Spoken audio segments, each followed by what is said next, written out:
ভালোবাসার বাংলাদেশ।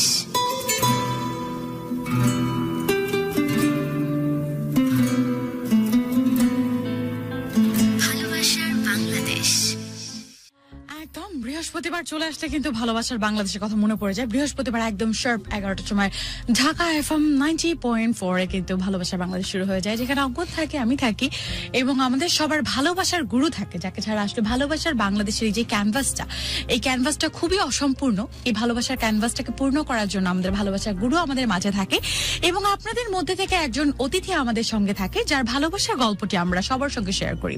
সবার সঙ্গে আসলে আমরা যেটা করি যে ভালোবাসার বাংলাদেশ থেকে আমরা অলওয়েজ চেষ্টা করি যে ভালোবাসাটাকে কিভাবে প্রমোট করা যায়, ভালোবাসাটাকে কিভাবে সবার মাঝখানে ছড়িয়ে দেওয়া যায়।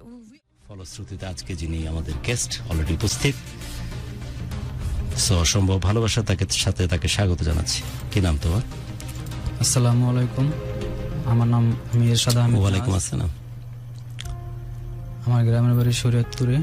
ইরশাদ তোমার নাম? জি, আমার গ্রামের বাড়ি শরীয়তপুরে। ভাবজান তো চোখ লাল কেন আমারে দেখা? জি না, আমার একটু অ্যালার্জির প্রবলেম আছে চোখে, তো সেটার জন্য তাও হসপিটালে যাচ্ছি। তো চেষ্টা করব গুছিয়ে বলার জন্য, জানি না কতটুকু বলতে পারবো। গুছিয়ে বলার দরকার নেই, যা তোমার ভিতরের কথা, যেভাবে তোমার কথা বলতে মন চায় সেভাবেই তুমি তোমার কথা বলো। জি, আমার বাড়ি শরীয়তপুরে। হ্যাঁ, আমার বাড়ি বলতে আমি যেখানে বড় হই, ধরতে গেলে একদম পদ্মা নদীর পাড়ে আমার বাসা। তো আমি ঢাকা কেরানীগঞ্জে থাকি, ওখানে একটা গার্মেন্টস ফ্যাক্টরিতে কাজ করছি। কার সাথে হাতে টাচ করলো? আমার। ভালো আছিস? একদম ওকে, যাচ্ছি। তো যখন আমি অনেক ছোট, সবাই পারমাণবিক চুল্লি অনেক সময় তৈরি করে কারেন্ট সাপ্লাইয়ের জন্য, মেয়েরাই তো যথেষ্ট কারেন্ট দেওয়া যায়। ওকে ইরশাদ, তারপর? আমার বয়স যখন 3 মাস, তখন আমি মানুষের মাধ্যমে জানতে পারি যে আমাদের ওই আমার নানুর বাড়ি যেখানে, ওই গ্রামের থেকে আমি জানতে পারি যে আমার 3-4 মাস বয়সের সময় যে কোনো একটা প্রবলেমের কারণে হোক, আমার মা এবং আমার বাবার তাদের ডিভোর্স হয়ে যায়। তো কেন হয় সেটা তারা আমি জানি না। তোমার বয়স 3-4 মাস সেই অবস্থায়? হ্যাঁ, আমি এটা মানুষের কাছ থেকে শুনছি আর কি। তো তখন আমার নানের কাছে আমার বড় হওয়া ছোট থেকে। তোমার জানতে মন চাচ্ছিল যে কেন আমি আমার বাবা মা নাই, এরকম কিছু? তো যখন আমি বড় হলাম, যখন আমি বুঝতে পারলাম আর কি, তখন জানতে ইচ্ছা করছিল। তো তার আগেই যখন আমার 3-4 বছর, তখন আমার মা আর কি প্রায় 3-4 বছরের মতো অপেক্ষা করছিল যে আমার বাবা ঠিক হয় কিনা বা পূর্ণ না এটা ঠিক হবে কিনা সেটার জন্য। তো সেটা ঠিক না হতে 3-4 বছর পর মানুষ বাজে কথা বলে। আমার মা একটা, আমি যতটুকু জানতে পারছি যে তখন তো আমি ছোট ছিলাম, অত কিছু আমার মনে ছিল না, যে আমার মা ঢাকায় কোনো একটা গার্মেন্টস ফ্যাক্টরিতে হয়তো কাজ করতে চেয়েছিল। তো তখন গ্রাম অঞ্চলে তো আরো 20-22 বছর আগে ওই জিনিসগুলো ভালো চোখে দেখতো না ওই মানুষ। তো তখন হয়তো নানিরে বা সবাই বলতো যে, আমার নানা অনেক আগেই মারা গেছে, আমার মা যখন ছোট ছিল তখনই। তো তখন হয়তো অনেকেই বলতো যে মেয়ে গার্মেন্টসে কাজ করবে, ওটা করবে, এটা করবে, নানান কথা বলার কারণে হয় কি আমার মাকে আবারও বিয়ে দেওয়া হয়। তো মা রাজি ছিল না প্রথমে। তো একটা পর্যায়ে যে মা বলছিল যে আমার ছেলেরা যদি কখনো, আমার ছেলে সহ যদি আমাকে কেউ নেয় তাহলে হয়তো আমি যেতে পারি, আমি রাজি আছি তাহলে। তো একজন রাজি হয়। তো রাজি হওয়া সত্ত্বে আমাকে সহই সে আমার মাকে বিয়ে করে। তো তখন আমার মা প্রথম 4-5 মাস আমাকে নেয় না ওই বাসায়। তুমি বললে যে 3-4 মাস যখন বয়স, তখনই তোমাদের বাবা মায়ের ডিভোর্স হয়ে যায়। কত বছর বয়সে বিয়ে করেন তোমার মা? আমার মা? তোমার বয়স কত তখন? আমার বয়স তখন, যার কাছে শুনছো আর কি বলে, তখন বয়স আমার মনে হয় 4 বছর। তোমার তো মনে থাকার কথা না, বাট মানুষজনের কাছে যেটা শোনা, আমার মনে আছে যখন আমার মার বিয়ে হয় তখন তোমার মায়ের শর্ত ছিল যে আমার ছেলে সহ গ্রহণ করতে হবে। 4 বছর বয়সে তোমার সাথে তোমার মায়ের বিয়ে হয় অন্য এক জায়গায়। তোমার কি মনে পড়ে কিছু? তখন আমার মনে ছিল একটাই যে মুরব্বীরা শুধু এই বাসায়, আমার নানিগো বাসায় এসে শুধু পান খাইতো বা বিয়ে হলে যেটা আর কি গ্রাম অঞ্চলে মানুষ করে ওইগুলো করতো। ওই এতটুকু জিনিসটা মনে আছে। হ্যাঁ, এতটুকু আমার মনে আছে। আর বাড়ি বড় অনেক মানুষ ছিল, কিন্তু কেন ছিল ওইটা আমি জানি না। তো 6 মাস পর যখন আমাকে ওই বাসায় নেওয়া হয়, তো ওইখানে যে আমার যে দাদা দাদি, তারা আমাকে কখনো এটা ভালো চোখে দেখে না। 1 দিন 2 দিন 3 দিন এরকম করতে করতে, দাদা বলতে যে সৎ বাবার হ্যাঁ হ্যাঁ এবং তাদের ঘরে যে তাদের বাবা মা, হ্যাঁ, তারা ভালোভাবে নেয় না না। ভালোভাবে নেয় না। এবং কি এখনো না, এখনো ওরকম ভাবে তাদের সাথে বিষয়টা কথা হয় না আমার। আর আমি অলমোস্ট প্রায় 5 বছর হয় আমি ওখানে যাই না। আচ্ছা, তখন কি হচ্ছিল, কি কতটুকু মনে আছে? তোমার বয়স তো মাত্র 3-4 বছর। হ্যাঁ, 3-4 বছর। তখন আমার মা আমাকে ওখানে নিয়ে যায়। Okay. নিয়ে যাওয়ার পর প্রথম আমার মা ওখানে কিছুদিন ভালোই ছিল। তারপর ওইখানে নেওয়ার পর আমি স্কুলে 3-4 বছর যখন পার হয়, 1 বছর পার হয়, 5 বছরের সময় হয়তো আমাকে আমার মা ভর্তি করে দেয় স্কুলে, ওইখানে একটা প্রাইমারিতে। তো প্রাইমারিতে ভর্তি করাইলে ওই সময় তো অনেক এই আর্থিক প্রবলেম ছিল ওই সংসারে। তো তখন আর আমার ওরকম ভাবে পড়াশোনা হয় না। তখন আমাদের এই গ্রামে একটা ব্রাক স্কুল হয়, আর সবাই জানতে পারে যে ব্রাক স্কুলের পড়াশোনা অনেক ভালো। তো ওই ব্রাক স্কুলে পড়াশোনা করলে ওখান থেকে অনেক কিছু দেখা গেছে, আমার খরচটা খুবই কম, যেটা আমার মা চাইতো। কিন্তু পরবর্তীতে দেখা যায় না, ওখানে আরো খরচ বেশি হিসাব করতে গেলে। তো ওখানে ভর্তি করানোর পর আমি ওখানে 3 পর্যন্ত পড়াশোনা করি, ক্লাস 3 পর্যন্ত। তো ওই সময় ব্র্যাকে ক্লাস 3 পর্যন্তই ছিল, তারপর আর কোনো ছিল না। তারপর ওখান থেকে হয়তো প্রাইমারিতে যা ভর্তি হতে হবে। তো ক্লাস 3 পর্যন্ত পড়ার পর ওর মাঝখানে আমি দেখি যে আমার ওই সৎ বাবা যে যতটুকু কাজ করে বা টাকা পয়সা না যতটুকু পারে আমার মার হাতে দেয়। তো ওখান থেকে আমার কিছু কিছু টাকা মা লুকায় দেওয়ার চেষ্টা করে, যে পেন্সিল কেনার জন্য বা তোমার লেখাপড়ার কোনো ক্ষতি না হয়। লেখাপড়া যতক্ষণ By the way, এর মধ্যে রিকোয়েস্ট করছি যে প্লিজ, যে রিকোয়েস্টটা বরাবরই করি, যে অনেক বেশি বেশি করে শেয়ার করে সবার কাছে আমাদের এই গল্পটি পৌঁছে দিন এবং কমেন্ট করুন, লাইক করুন। অলরেডি একটা কমেন্ট নেওয়াজ সবসময় করেন, মালদা থেকে নেওয়াজ লিখেছেন যে তার বড় ভাইয়ের ব্রেন স্ট্রোক হয়েছে, তার জন্য দোয়া করতে। অফকোর্স আমাদের সকলের পক্ষ থেকে অনেক দোয়া নেওয়াজ, যাতে করে সুস্থ হয়ে যান। তারপর এরশাদ, তখন আমি দেখি যে এরকম করে মারামারি হয় বাসায়, এমন করে মারামারি পর্যন্ত হয়। তখন তো আমি 5-6 বছরও তার অত, যখন আমার স্কুলে ভর্তি করে 3 পর্যন্ত পড়াশোনা করলাম, তখন আমার 7-8 বছর প্রায়। তো ওই সময় তার এত হয় না, অত কিছু আমি বুঝতেও পারি না। তো তখন এরকম প্রায় মারামারি এরকমও হয় যে সপ্তাহে 2-3 মারামারি হইতো। আর একটা সন্তানের সামনে যদি একটা কার সাথে মারামারি হচ্ছে, কি হচ্ছে, তুমি বুঝতে পারতা? বুঝতে পারতাম সাধারণ কিছু বিষয় নিয়ে। দেখে গেছে যে ভাত রান্না করতে একটু দেরি হলো আমার মার, ওই শুরু হয়ে গেল মারামারি। মানে তোমার সৎ বাবা মারতেছে, তাই তো? হ্যাঁ, সব বুঝতে পারতে? সব বুঝতে পারতাম আমি। ওকে, বুঝতে পারে আমি কান্না করতাম। তো একটা পর্যায়ে এরকম মারামারি হতো অনেক, সপ্তাহে 3-4 মারামারি হতো। তো মারামারি হওয়ার পর্যায়ে এমন সময় গেছে যে মানুষ ছাড়াইতে পর্যন্ত আসতো না বাড়িতে, যে এত মারামারি হয়, প্রতিদিন কে যাবে ছাড়াইতে। চোখের সামনে ঘটতো এটা? হ্যাঁ, চোখের সামনে। কি কি মনে আছে এরশাদ? তখন বয়স 4 বছর বললা, তখন নাকি আরো বেশি? না, তখন আমি যখন ক্লাস 3-তে পড়ি তখন আচ্ছা, তখন তোমার বয়স 7 বছর। সব মনে পড়ে? সব মনে পড়ে। মারতো তোমার মাকে? হ্যাঁ। কি দেখতে? মারতো একটু কি লেট ধরনের মারধর করতো?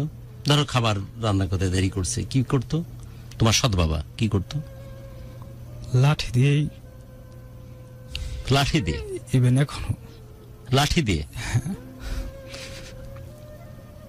আমি যে হারাইতে গেলে আমার সহই তোমাকে সহ দেখতে পাই যে এমন প্রায় হয়। আবারও দেখে গেছে আমার স্কুলে কিছু টাকা নিয়ে অনেক সময় জর্গা হয়, যে ওখান থেকে মা মিথ্যা কথা বলার জন্য যে আমি ওখানে খরচ করছি বা এখানে লাগছে, অনেক সময় লুকিয়ে বলতে পারে না, না বলা সত্ত্বেও দেখে গেছে কি এটা বুঝে ফেলে যে আমাকে দিয়েছে হয়তো।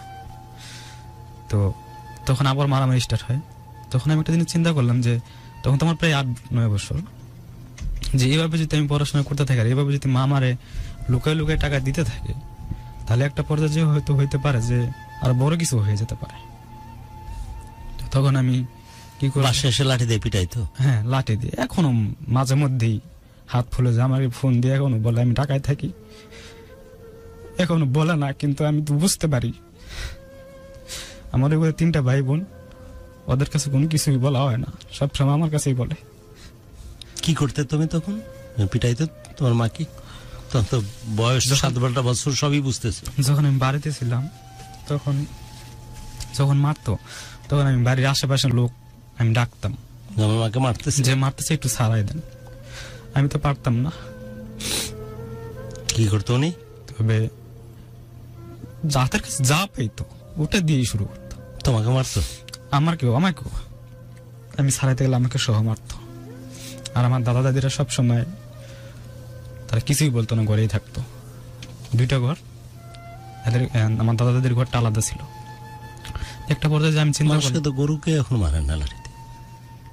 তো আমি চিন্তা করলাম যে আমি যদি এভাবে পড়াশোনা চালিয়ে যেতে থাকি তাহলে হয়তো আমার মার উপর আরো অত্যাচার বেশি আসতে পারে। সেই জন্য আমি যে মা যেন বুঝতে না পারে যে আমি তার দোষ বা আমি পড়াশোনা করতে চাই না, নিজের দোষ দিয়ে আমি নিজে পড়াশোনা ছাড়তে চাই। তখন আমি করতাম কি যে আমার যখন স্কুলে পাঠানো হইতো আমি কখনো স্কুল ফাঁকি দিতাম না। আমি অনেক ভালো ছাত্র ছিলাম, স্কুল ফাঁকি দিতাম না। আমি হঠাৎ করে একদিন, ওদিন থেকেই শুরু আমার যে আমি আর পড়াশোনা করবো না, আমি যে কোনো একটা কারণ দেখাই আমি ঢাকায় চলে যাব কাজে। তো এই ভাবনা আসার কারণ? এই ভাবনা আসার কারণ একটাই যে আমার মার উপরে সবসময় মানে টাকা দেয়, ওই টাকার থেকে তো বেশি মারামারিটা হয় বাড়িতে। যে অনেক সময় আমার পড়ালেখা হোক না হোক, মা যেন কষ্ট না করে বা মার না খায়। তখন আমি দেশে যে ধান থাকে, ধানের যে খেয়ারগুলা থাকে, আমি খেয়ারের ভিতরে বই লুকায় রাখতাম। লুকায় রেখে আমি অনেক জায়গায় চলে যেতাম। তার এক মুহূর্তকাল পর্যন্ত তুমি পড়ালেখায় ভালো ছিলে, ক্লাসে ভালো করতে, রাইট? হ্যাঁ। তো লুকায় রেখে আমি চলে যেতাম।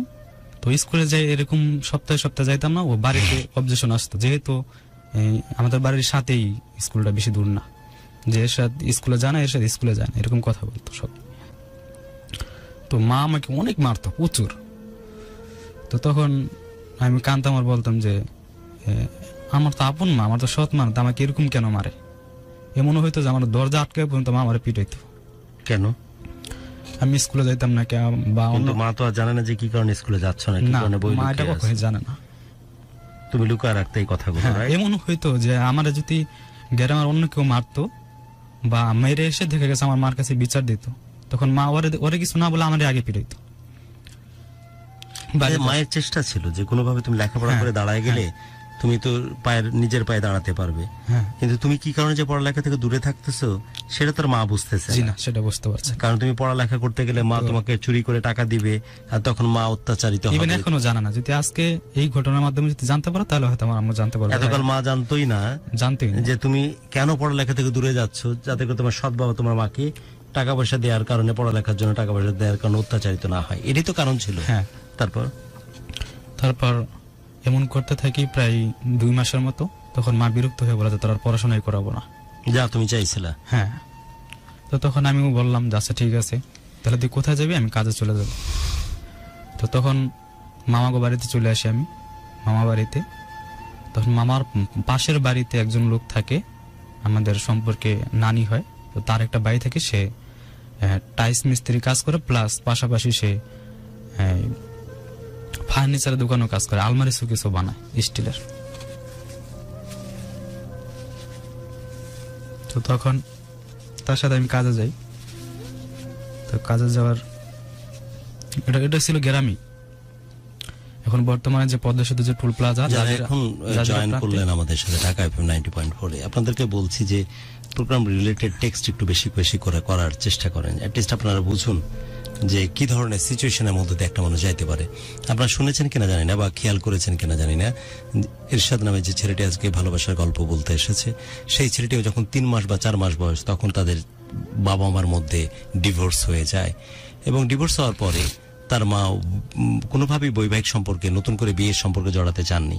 বাট বিয়ের যখন প্রস্তাব আসতে থাকে, তখন তার মা বলেন যে তখনই আমি বিয়ের সম্পর্কে যাব যখন আমার এরশাদকে কেউ আপন করে নিবে।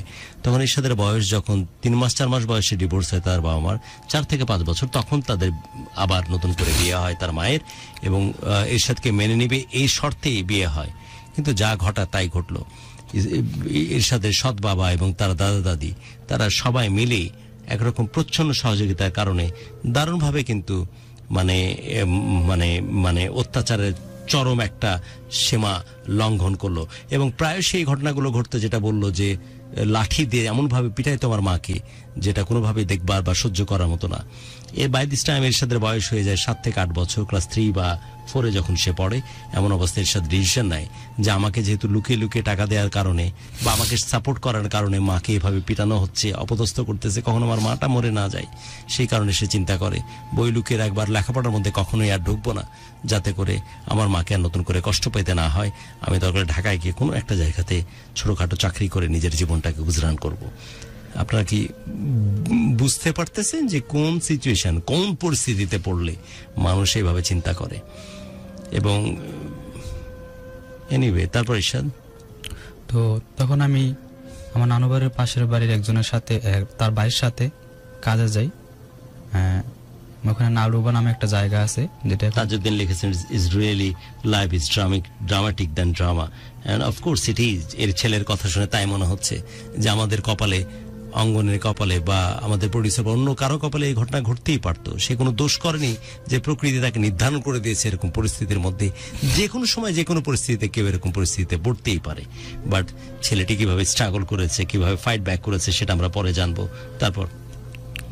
তারপর আমি ওখানে কাজে যাই। তো কাজে যাওয়ার পর দেখে গেছে তখন আমার বয়স প্রায় 9 কি 10 হবে। এর মধ্যে কাজে যাওয়ার ডিসিশন নিলে ঢাকা চলে আসলা। তখন আমি টাইলসের যে কাজগুলো আছে ওই কাজ করতাম। টাইলস কি অ্যাসিস্ট্যান্টের কাজ করতে, রাইট? হ্যাঁ, ওকে। টাইলস মিস্ত্রি দেখা যাচ্ছে টাইলস বসাচ্ছে, তুমি বিভিন্ন যোগান দিতে, এমনকি বালু এই যেগুলো আছে ওগুলো বুঝতে পারছি করতে হয়।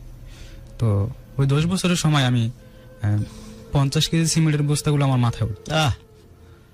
10 বছর বয়সে 50 কেজি সিমেন্ট, হোয়াইট সিমেন্ট দিয়ে ওরা পুডিং টুডিং করতো, বাট নর্মাল সিমেন্ট দিয়ে ওরা ময়েশ্চার দিয়ে টাইলস গুলোকে লাগাতো।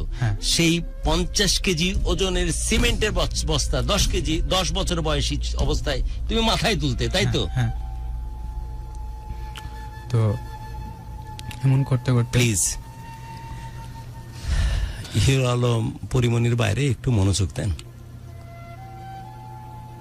হিরো আলম স্ট্রাগল করে চানাচুর বিক্রেতা থেকে অনেক দূর আগাইছে, এই জন্য আমরা খুশি। বাট বাংলাদেশকে রিপ্রেজেন্ট হিরো আলম করতে পারে না।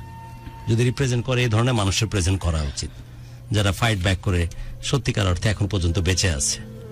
ফোকাস করুন, প্লিজ ফোকাস করুন। পরিমনির কথাই কারণে বললাম, তিনি যদি সিনেমা নিয়ে বিখ্যাত হতেন, আমরা তার কাছে কদমবুচি করতাম। ব্যক্তি জীবনে বিখ্যাত হন। এর বাইরে গিয়ে এই মানুষগুলোকে আইডল হিসেবে চিন্তা করুন। এই মানুষগুলো বাংলাদেশের সত্যিকারের প্রতিচ্ছবি বা মুখ হওয়া উচিত। সেদিকে ফোকাস করুন। চেয়ে নিচ্ছি, খেয়াল করুন, মনোযোগ দিয়ে ভাবুন আর দেখুন যে আপনার আমার সাথে ঘটনাগুলো ঘটতে পারত, ওর সাথে ঘটেছে, ধ্বংস এখনো হয়ে যায়নি, মরে যায়নি, বেঁচে আছে। শুনুন ঘটনাটা। তারপর যখন একটা মসজিদের কাজ চলছিল দুইটা, তো মসজিদের কাজটা শেষ হওয়ার পরে টাইলসের পাশাপাশি যেহেতু আমি যার সাথে কাজে যাই, সে যেহেতু, তুমি বললা তখন 9 বছর বয়স, 50 কেজি ওজনের বস্তা তোমার মাথায়। 10 বছর। অনেক সময় আমি পারতাম না, কিন্তু তারপরও কষ্ট করে হলেও নিতে হতো। বা অনেক সময় দেখে গেছে নিতেই হতো, অনেক কষ্ট করে সিমেন্টের তো নেট ওয়েট 50 কেজি হয়। নিতেই হতো। পারতে অনেক কষ্ট হতো না। মাথায় থেকে যখন নামাইতাম তখন মনে হতো যে এই মাথার এইভাবে এরকম করতে পারতাম না। 10 বছর 50 কেজি সম্বন্ধে কিন্তু ধারণা আছে? ধারণা নাই, অনেক ছোট। না ধারণা আছে কি 50 KG what it seems to be, Bangla ভাষার ভাষা, যাই হোক, মানে কেমন, এটা কি ধারণা আছে কিনা? না, তো ধারণা নাই, এমনি হ্যাঁ বলতে হয়। আমার কথা তাই বললি। 50 কেজি মানে হচ্ছে, আমি যেহেতু টাইলসের এই বিজনেসের সাথে অনেকদিন কাছ থেকে ছিলাম, আমি দেখেছি, জেনেছি। নর্মাল সিমেন্ট ওরা ময়েশ্চারের কাজ করে, হোয়াইট সিমেন্ট দিয়ে পরে পুডিং টুডিং করা বা লাইন আপ করা, এই কাজগুলো করে, তাই তো ইরশাদ? ওইটা হচ্ছে জমাটবদ্ধ অবস্থা থাকে এবং ওজনটা যেন আরো বেশি বেড়ে যায়। যে বস্তুটা নিয়ে যাচ্ছে ওর ঘাটটা ভেঙে যাওয়ার কথা ছিল। 10 বছর মানে খুবই কম সময়, খুবই কম বয়স, খুবই অপরিণত এবং অপরিপক্ক এই ঘাড় ভেঙে যেতে পারত। তারপর ওই কাজটা শেষ হয়ে যাওয়ার পর, যেহেতু সে স্টিলের যে আলমারি শোকেস ছিল ওইগুলোর কাজও করতো, তো ওখানেও আমি ওই কাজও শেখার জন্য, দুটো কাজ শেখার জন্য আমি তার সাথে যাই। তো ওই বাজারে, যে বাজারে মোর সাথে কাজ চলছিল, ওই বাজারে ওই একটা দোকানে সে কাজ করতো। তো ওই দোকানে কাজ করতাম আমি। যার সাথে আমি কাজে যাই সে নেশা করতো আর কি। দেখে গেছে এমনও হয়েছে যে আমি টাইসের কাজে গেছি, 3 দিন পর্যন্ত আমি যে সিমেন্ট বালুগুলা যেগুলো ছিল ওগুলো আমি গোড়ায় রাখছি, তার খবর নেই, এরকম হতো। তো আসতো না, আমি শুধু মানুষের কথা শুনতাম, যার কাজ সে নিত কোনটাকে তাদের কথাই শুনতাম। তো ওই কাজটা শেষ হয়ে যাওয়ার পর আলমারি সুকেজের কাজে আসি। তো আলমারি সুকেজের কাজে যে রিপিট মারা লাগে, রিপিট যেটা উল্টা সাইড থেকে একটা লোহার মতো ওটা ধরে রাখতে হয় আর এই সাইড দিয়ে বাড়ি দিতে হয়। তো তখন তো আমি অত বড়ও না, তো আমি যার সাথে কাজে যাই সে এই সাইড থেকে বাড়ি দেয়, ওই সাইডে আমার ওটা ধরে রাখতে হবে যাতে করে রিপিটটা ঠিকভাবে বসে। হ্যাঁ, কিন্তু তোমার শক্তিতে তো কিন্তু আমি তো আর ওরকম ভাবে ধরে রাখতে পারতাম না বিদায় দেখা গেছে হেরাতে আতুর দিয়ে আমার বাড়ি দিত, যে পারস না কেন, পারতেই হবে ওইটা এটা। তো আমি কিছুই বলতাম না। আমি দোকান বন্ধ হয়ে যেত 8টা-10টার দিক দিয়ে। তো 8টা-10টার দিক দিয়ে যখন বন্ধ হয়ে যেত, তো পাশে বাজারের পাশে একটা নদী ছিল, ওখানে একটা সিঁড়ি ছিল, ওই সিঁড়ি দিয়ে সবাই গোসল করতো ওই নদীতে। তাই আমি ওই সিঁড়ির ওখানে যে একলা একলাই কান্না করতাম, প্রচুর কান্না করতাম, যে মনে হইতো যে আমার সারাদিনের ব্যথাগুলো মনে ওই সময় উঠতো, এরকম কান্না করতাম। তো এরকম করতে করতে আমি একটা পর্যায়ে জানাই আমার মামা তাদেরকে যে আমি এরকম সে এরকম করে মানুষ আমার কথা শোনায়। তারপর আমি বলি না যে আমার মারে। তারপর আমি একটা পর্যায়ে যে আমি চিন্তা করলাম, যে তখন আমি বুঝতে পারলাম যে নেশা করাটা খারাপ জিনিস, আর মানুষ বলে যে নেশাখোরের সাথে থাকলে নাকি মানুষও নেশাখোর হয়ে যায়। তখন এই জিনিসটা আমার মাথায় আসে যে আমি যদি তার সাথে থাকি, যদি আমি এরকম হই, তাহলে তো আমারও মানুষ এরকম কথা বলতে পারে। তো তখন আমি এই জন্যই আমি জানাই যে না, আমি তার সাথে থাকবো না, যেহেতু যদি সে ভালো মানুষ হতো আমাকে মারলেও কোনো প্রবলেম নেই। তখন আমার প্রায় 10 বছরের মতো। 10 বছর বয়সে একটা ছেলে ভাবতেছে যে নেশা করে থাকলে, সাথে থাকলে আমি নেশাখোর না হয়ে যায়।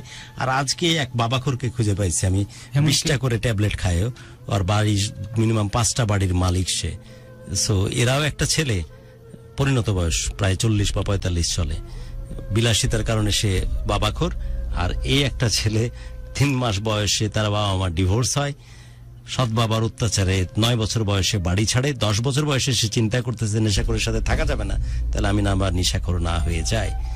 কেমনে চিন্তা করবেন পুরো ক্যানভাসটাকে, কেমনে চিন্তা করবেন মানুষের জীবনের এই ক্লাসিফিকেশনটাকে। তারপর তো যখন আমি বুঝতে পারি যে নেশা জিনিসটাই খারাপ, তো তখন আমি একটা চ্যালেঞ্জ করি মনে মনে, যে জীবনে আর যাই করি না কেন নেশাটা কখনো যেন আমার ভিতরে না ঢোকে। তো ওই চ্যালেঞ্জে এখনো ইনশাল্লাহ আল্লাহর রহমতে এখন ওইটার ভিতরে জড়াই। তুমি কায়েম আছো, তোমার চেহারা দেখে সেটা বলো, বোঝা যায়।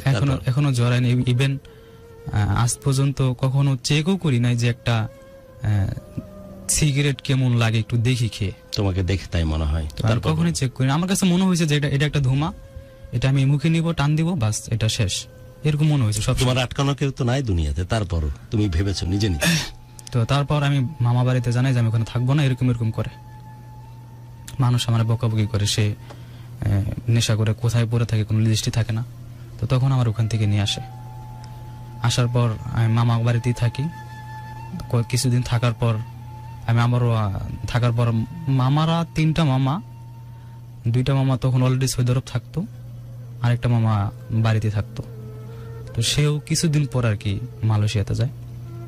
তো তখন আমি দেখলাম যে আমি যদি ওই বাড়িতে থাকি, তাহলে মানে মামিরাও যা আছে তারা ওরকম ভালো একটা চোখে দেখে না যে আমি এখানে থাকবো, খাবো, এটা করবো।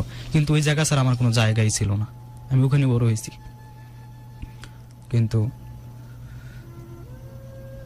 পরবর্তীতে আমার ওখান থেকে 2 বছর পর তখন আমার নানি বেঁচে আছে, আমি যার কাছে বড় হয়েছি জন্মের পর।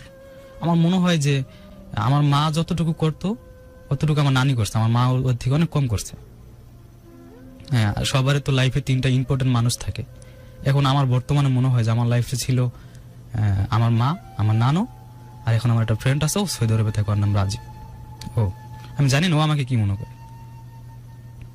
তো তখন আমার কিছুদিন পর আমি ওই বাড়িতে থেকে আমি আবার আমার মার কাছে চলে যাওয়ার পর আমি মারে বলি যে মা আমার একটা কাজে দিয়ে দাও যে কোনো। তো একটা পর্যায়ে যে আমি একজনের সাথে কাজে আসি, আমার এই সৎ যে আমার মার যেখানে বিয়ে হয়, এখানে আমার চাস্তো ফুবুর, মানে এখানে সৎ ফুবুই আর কি, চাস্তো ফুবুর ছেলের সাথে আমি কাজে আসি 2012 সালে। 2012 সালে আসি, আসার পরে আমি এখানে একসাথে এক জায়গায় কাজ করি। তখন মানে এমনি সপ্তাহে 20 টাকা 30 টাকা দিত আর খাওয়াইতো, বাস ওই পর্যন্ত, যাতে কাজটা শিখতে পারি। তো কাজটা শিখতে একটা পর্যায়ে যে একদিন FM শুনতে আমার এক ভাই ছিল, তার নাম আলী ভাই। তখন আপনার কণ্ঠস্বরটা আমি শুনতে পারি, যে বলছিল যে সাথে শুনবি নি, আয়। তখন তো আমার ফোন ছিল না, তখন তো আমি অত বড় না, তো শুনতে থাকি। শুনতে 2016 সাল যখন হয়, ও তার আগেই 2013 সালের দিক দিয়া হঠাৎ করে একদিন শুনতে পাই যে আমাকে ছোট থেকে এত বড় করছে, যার জন্য এই দুনিয়াতে আমি দেখছি সে নাই, আমার নানি।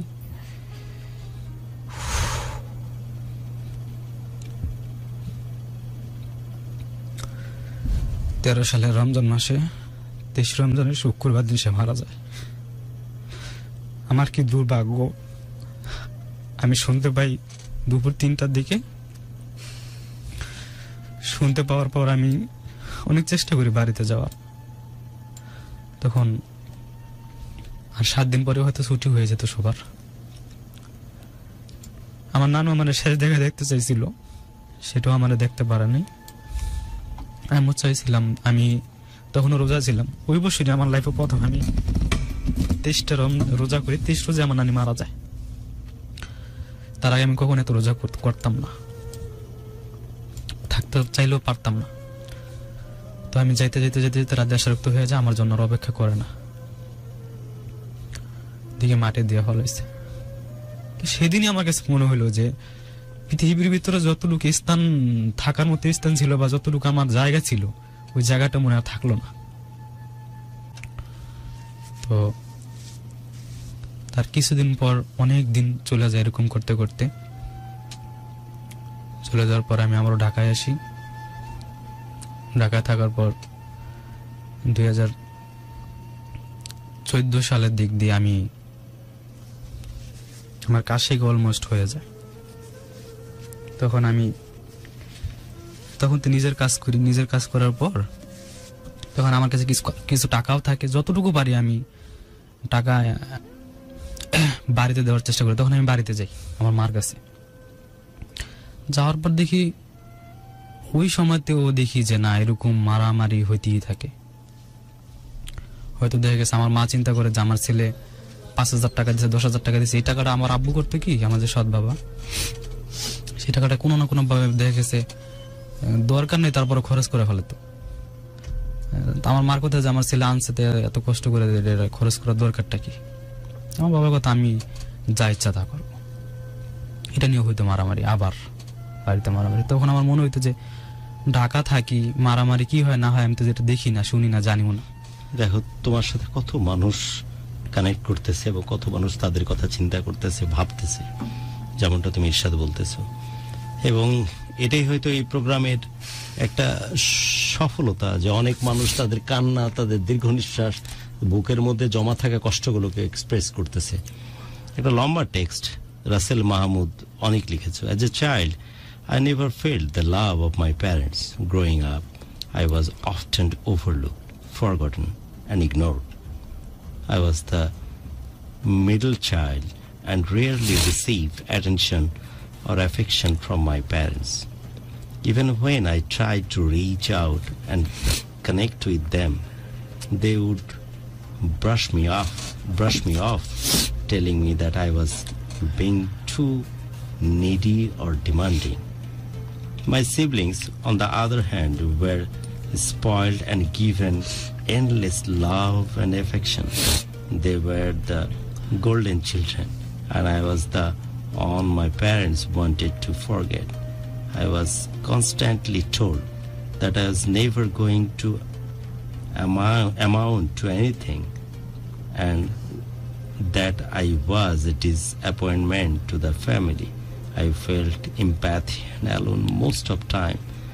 I had no one to turn to for emotional support, and I was failed to figure out life on my own.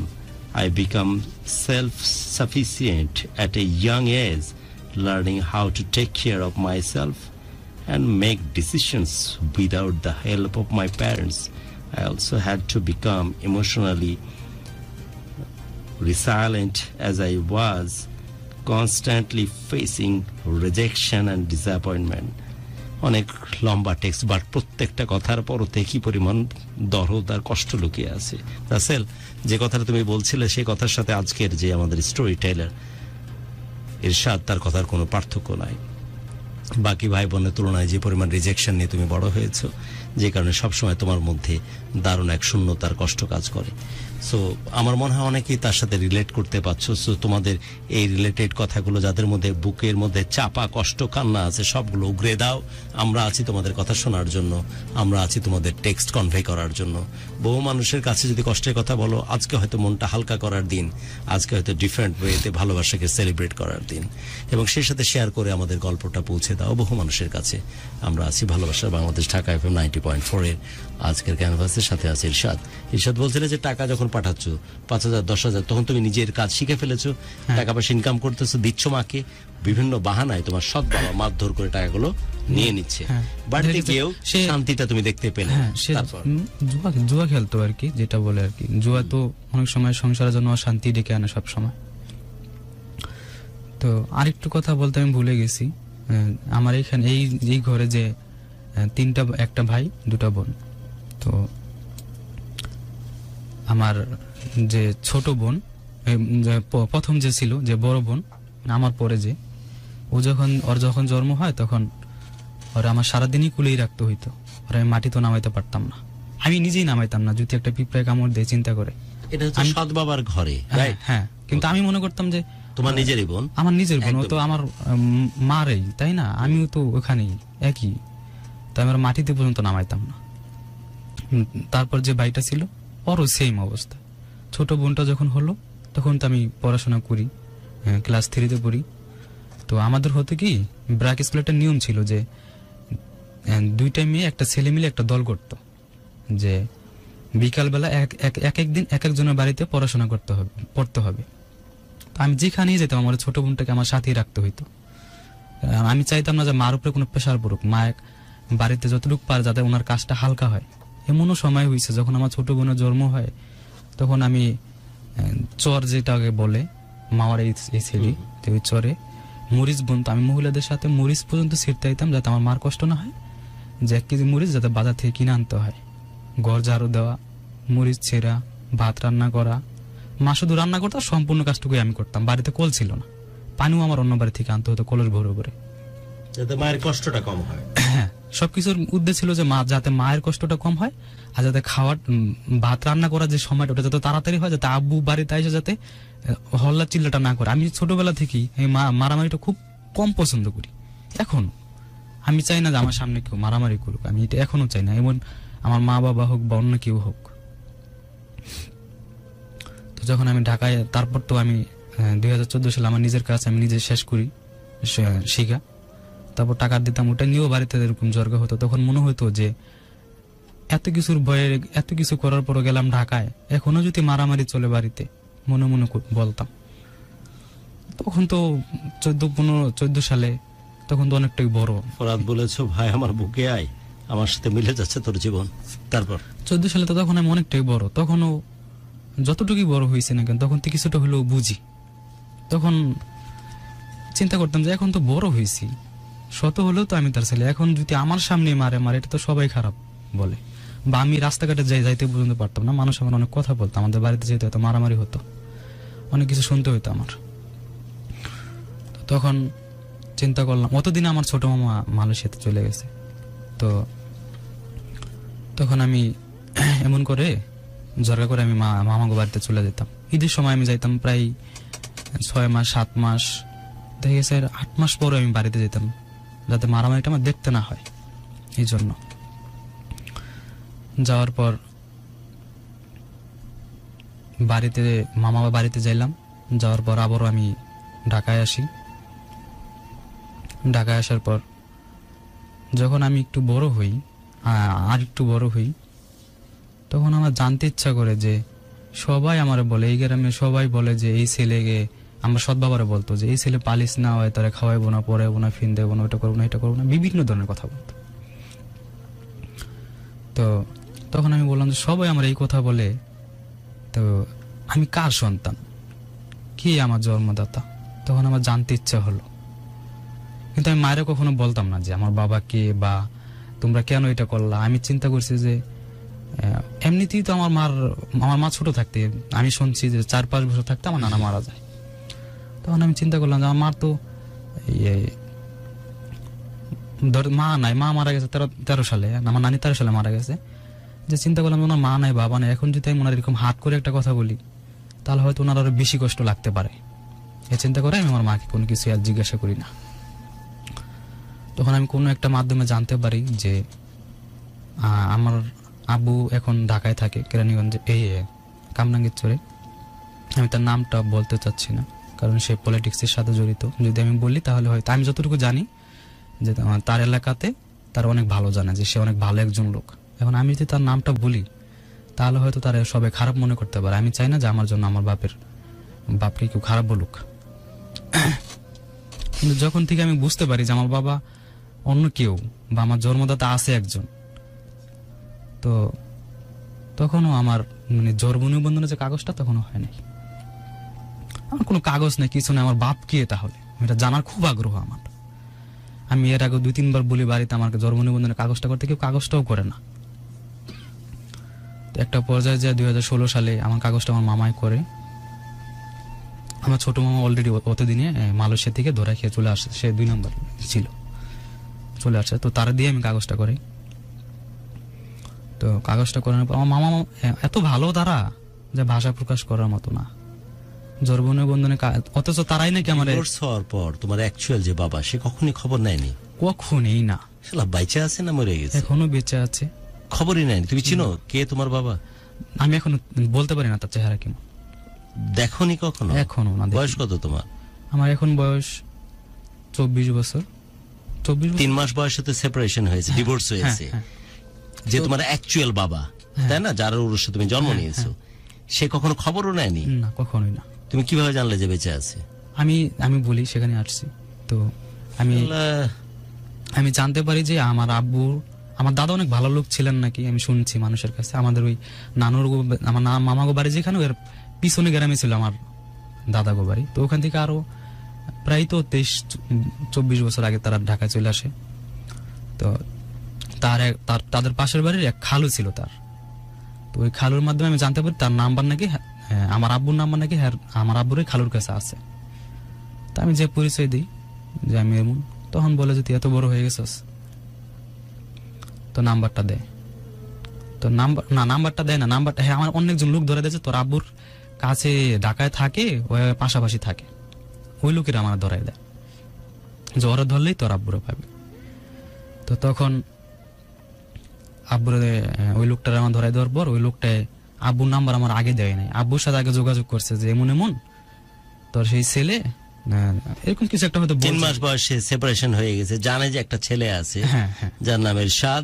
24 বছর পর কে তোমার বাবা এটা জানার জন্য, তার কাছে আশ্রয় চাওয়ার জন্য না, টাকার জন্য না, শুধু জানার জন্য যে বাপটা আমার কি এটা জানার জন্য তুমি ফোন দেওয়ার চেষ্টা করছো। তারপর বাট সে নিজে থেকে খোঁজ নেয়নি? না, কখনই খোঁজ নেয়নি। তো তখন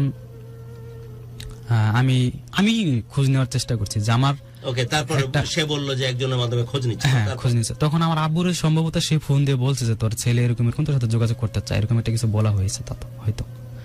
তারপর আমার বললো কি যে তোমার নাম্বার আমি তোমার আব্বুর কাছে দিছি, তোমার আব্বুই তোমার ফোন দিবে, তুমি অপেক্ষা করছো। হ্যাঁ। তখন ওই দিনকে আমার জানার একটা কারণ ছিল যে আমার আব্বু কে। জানার কারণটা কেন ছিল না যে আমি জানতে চাই, ওই দিনকে হয়তো আমি জানতে চাইতাম না, জানতে চাই একটা কারণে যে সেদিনও আমার মাকে মারা হয়, প্রচুর মারা হয় বাড়িতে। তোমার সৎ বাবা? হ্যাঁ, মারা হয়, এমনকি আমি সারাতে দিলে আমাকে সহ মারা হয়। তখন আমি ঢাকা থেকে আসছি, অল্প কিছুদিন হয়। তুমি কখনোই সৎ বাবাকে প্রোটেস্ট করতে না? আমি কখনো তারা পাল্টা অ্যাটাক করিনি। তুমি যে 23 বছর, তুমি চাইলেই কিন্তু পারো, বাট করতে না। আমি কেন করিনি, আমার একটা ছিল তখন যে আমি করিনি একটাই কারণে, তোমার মায়ের অত্যাচারটা বাড়বে। অত্যাচার সেই কারণেও না, এমনিতেই তো এই গ্রামের মানুষ বলে যে এই ছেলে খাওয়াবে না, পড়াবে না। এখন যদি আমি তার গায়ে একটা হাত তুলি বা তার গায়ে আমি রাগ হয়ে তার সামনে যাই, তাহলে হয়তো আরো কিছু বলতে পারে যে একটা সময় বলছিলাম না যে এই ছেলের খাওয়াও না পরেও না, আজকে তোমার সে মারতে পর্যন্ত আসছে। আজকে আমি না যেয়ে যদি তার জন্মের সন্তান যদি যায় তাহলে এই দোষটা হয়তো হবে না। তোমার ক্ষেত্রে হবে যে তুমি সৎ ছেলে। হ্যাঁ, এই চিন্তা এই জন্য তুমি কোন সময় প্রোটেস্ট কোনো সময় আমি চাইনি তার কিন্তু সেই সময় তোমার মনে হলো যে আমার আসলে বাবাকে হ্যাঁ, খুঁজে দেখি। তখন আমার মায়ার আমি যখন বাড়ি থেকে বের করে দেয় আমাদের, তখন আমার মায়ার আমি তার যে আমার সৎ বাবার যে চাস্তো ভাই তার বাসায় এসে থাকি। থাকার পর আমি একদিন জিদ করি যে আমার বাবাকে, তখন আমি জানার চেষ্টা করি। এই প্রথম কত বছর পর? এটা ছিল হলো 2016 সালে। মানে কত বছর বয়স তখন তোমার? এখন তখন প্রায় 18 কি 20। দেন তুমি যোগাযোগ করছো, তারপর যোগাযোগ করার পর আমি যোগাযোগ করি নাই, সে আমাকে ফোন দিছে। এই ফোন দিল তোমার বাবা? হ্যাঁ। কি কথা? ফোন দিয়ে আমি সালাম দিলাম। সবসময় আমাকে যে ফোন দেখ না কেন আমি সালাম। তুমি তো জানো না যে কে ফোন দিছে? না, আমি জানি। ওকে, সালাম দিলে তারপর? তো আমাকে বলছিল ওই লোকে যে তোমার ফোন দিবে আজকে, তো ওই আইডিয়া করেই তুমি সালাম দিলে? হ্যাঁ, আমিও সালাম দিলাম। তো সালাম দেওয়ার একটা পর্যায়ে আমাকে বলল যে তুমি নাকি ফোন দিছিলা, এরকম একটা কিছু বলছিল। আমি তখন আমি বললাম যে আপনি কে? তুমি যাকে খুঁজছিলে আমি সেই, আমার আব্বু বলতেছে। তখন আমি সালাম দিয়ে আমি বলে যে আব্বু। বলল আব্বু? হ্যাঁ, তখনই আমি মন থেকে কখনো আব্বু বলে ডাক দিতে পারি না, ওদিনকে আমি দিছিলাম। তারপর এবং এখনো দেওয়ার চেষ্টা করি। তো বলি আব্বু কেমন আছেন? বলে হ্যাঁ ভালো। তো জিজ্ঞাসা করি যে আপনি ভালো আছেন? কই হ্যাঁ ভালো। তুমি ভালো আছো? হ্যাঁ ভালো। তখন আমি জিদের মাথায় বলেই ফেলি যে আব্বু ওই আমার একটা জিদে ছিল ওই দিনকে, হয়তো ওই জিনিসটা আমার ওই জিনিসটার জন্য যে তোমাকে মারছে সেদিন অনেক বেশি বের করে দিয়েছে। হ্যাঁ, কি বললা? তো তখন বলে আব্বু আমার এইভাবে আপনারা কেন ভালাই রাখছেন? আমার দোষটা কোথায়? বা আমার ভবিষ্যৎ কি? একটা সন্তানের একটা ভবিষ্যৎ দেখায় দেয় বা করে দেওয়ার কাম করে তো যে বাবা মাই, তা আমি এইভাবে পড়ে আছি কেন? এটা বলে আমার আব্বুরে। তখন আমার আব্বু বলে যে ভবিষ্যৎ যেটা করা সেটা তো হবে, সময় মতনই হবে। সময় মতো কবে হবে? তো তখন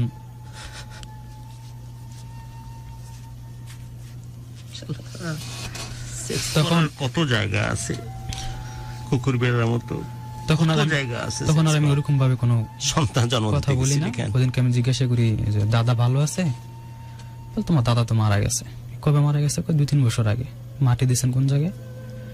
কয় মাটি দিছি তো বনানী কবরস্থানে হয়তো, এরকম। হ্যাঁ, বনানীর কথাই বললো। তা আমি যতটুকু জানতে পারছিলাম যে ছোটবেলা যখন আমার বয়স এরকমই 2 মাস কি 1.5 মাস, তখন আমার দাদি আমার দাদা আমার মেজো চাচু আমাকে অনেক আদর করতো। আমি নাকি আমার মেজো চাচুর আব্বু পর্যন্ত বলতাম, আমার আব্বুর আব্বু বলতাম না। তো এই জন্য আমার দাদার নাম সবার কথাই আমি জিজ্ঞাসা করছিলাম, সবার বাসার সবাই যে যা আছে। তোমাকে নিয়ে কি বললো উনি? তো তখন আর বেশি কথা হলো না। কথা না হওয়ার পরে আমি ওদিনকে আর কথা হয় না, বেশি ফোন রেখে দিছি। কোনো রিগ্রেট, কোনো অনুতাপ কিচ্ছু নাই তোমাকে? কিচ্ছু না। আর একটা পর্যায়ে এরকমই যোগাযোগ করতাম, যোগাযোগ করতে করতে করতে করতে যখন আমি অতিরিক্ত বিপদে পড়ে যেতাম যে না এখন আর আমার কোনো উদ্যান নাই, আমি আর এখন চলতে পারতেছি না, তখন আমি বলতাম যে আব্বু আমি চলতে পারতেছি না, আমার একটু প্রবলেম আছে, আমারে কিছু টাকা যদি দিতে পারেন তাহলে দিয়ে দিত। 1000 টাকা কি 2000 টাকার বেশি না, তাও 6 মাস আমি যখন চাইতাম আর কি তখন। আর আমি সবসময় চাইতাম না, আমি চিন্তা করতাম যে এত বছরে যেহেতু আব্বুর টাকা আমার কত দেয় না, তখনও তো আমি বড় হয়েছি, এখন তো পারবো। কিন্তু যখন আমি পারতামই না একদম, তখন হয়তো আমি চাইতাম। তো এরকম যোগাযোগ করতে করতে করতে করতে প্রায় 2000 কত আজকে 2022 তো একটু কথা আমি ভুলে গেছি। যখন আমি জন্ম নিবন্ধনের কাগজটা করার পর আমি আইডি কার্ড বানাইতে যাই, আইডি কার্ডের ওখানে মা বাবার ফটোকপি দিতে হয়। ওইখানে আমি মার ফটোকপিটা নিয়ে যাই, কিন্তু মার ফটোকপি তখনও স্মার্ট কার্ডটা আমার মা পায় নাই, কিন্তু আমার মার ফটোকপি আইডি কার্ডে তো লেখা আছে আমার আব্বুর এই নাম। এখন যদি আমি দিই কাগজটা দিই, জন্ম নিবন্ধনের কাগজ আছে আমার আব্বুর নাম। কোন আব্বু? আমার আব্বু, আপন আব্বু। হ্যাঁ। তো এখন যদি আমি মার আইডি কার্ডটা দিতে যাই, তাহলে আমার মার আইডি কার্ডের আব্বুর নাম ওইটা হয়ে যায়, অন্য একটা হয়ে যায়। সেই ক্ষেত্রে ওইটা খুব কষ্টে জমা দিলাম, একটা মেম্বার দিয়ে, তাকে দিয়ে আর কি সাইন দেওয়া হলো, তার আইডি কার্ড দিয়ে দেওয়া হলো। যখন আমি পাসপোর্ট করতে যাই, পুলিশ ভেরিফিকেশন আসার কথা, তখন আমি দালাল দিয়ে পাসপোর্ট করতে হয় আমার। পুলিশ ভেরিফিকেশনে যখন আমি যাই, তখন আইডি কার্ডের ফটোকপি লাগবেই আব্বুর। তখন আমি আব্বুরে বলি, আব্বু ফটোকপিটা দিতে চাইও দেয় না। তখন কি করি, আমার আব্বুর মার নাম, আব্বুর বাবার নাম, আব্বুর নাম, এগুলো আমি সেক্স বায়োলজিক্যালি এক্সট্রিমলি ডিমান্ডেড একটা জিনিস। লাস্ট রিসার্চ বলতেছে চাইলে ইউ গনা উইথ দ্য মাস্টারবেশন, খুব যদি ঘন ঘন না করো তাহলে খুব ক্ষতি হবে না। অথবা there is a several places তোমরা যেখানে গিয়ে এই জিনিসের আগুন নিভাতে পারো। সন্তান যদি জন্ম দাও তাহলে সেটার রেসপন্সিবিলিটি নেওয়া অসম্ভব রকম জরুরি। না হলে বাবা মার নামে যে পবিত্রতম সম্পর্কের কথা আমরা প্রতিনিয়ত অহর্নিশ বলি, এবং আমরা এইভাবেই বলি যে আল্লাহ রাব্বুল আলামিন কালকে যে সন্তানকে জন্ম দিবেন, সে সন্তান যদি হাহাকার করে বলে যে মাবুদ এত নোংরা এই পৃথিবীতে সার্ভাইভ করব কিভাবে, আল্লাহ রাব্বুল আলামিন হয়তো শিখিয়ে দেবেন যে সেখানে তোমার একজন অ্যাঞ্জেল আছেন যে তোমাকে হেল্প করবে, তার নাম। তখন সন্তানটা বলে কি নামে ডাকবো তাকে, কিভাবে চিনবো তাকে, কিভাবে ভালোবাসবো তাকে, তখন সেই স্রষ্টা হয়তো শিখিয়ে দেবেন তাকে তুমি মা বলে জানবে, মা বলে ডাকবে। 3 বার বলার পর 4th বার যে নামটা আসে সেটা বাবা। তুই যদি অন করতে না পারিস তাহলে সন্তান জন্ম দিস না। There is a several type of way forward যাতে তুই প্রোটেক্ট করে।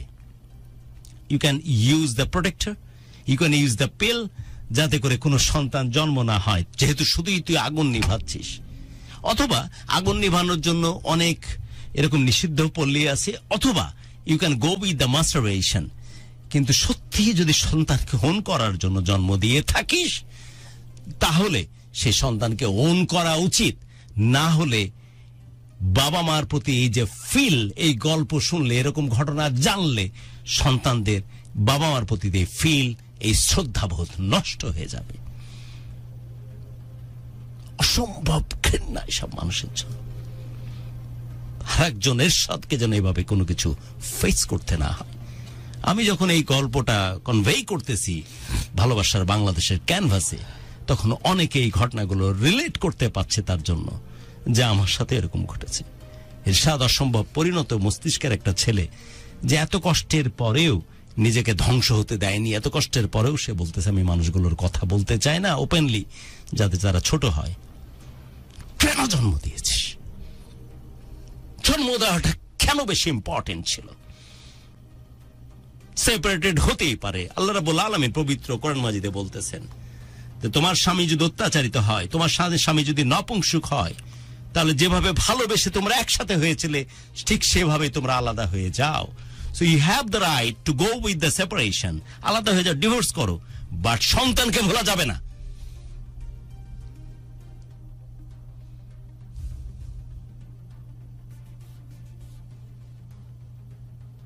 সন্তানকে আমি যেই মুহূর্তে ভুলবো তাহলে সবচেয়ে পৃথিবীর জঘন্যতম গালি আমি নিজেকে দেব।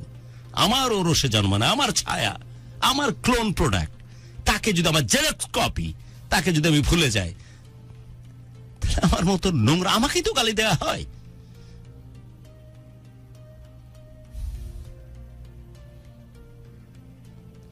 আজকের এই প্ল্যাটফর্মের থ্রু দিয়ে কারো কাছে যদি হাত পা ধরার সুযোগ থাকতো, পা ধরে বলতাম যে বাপরে,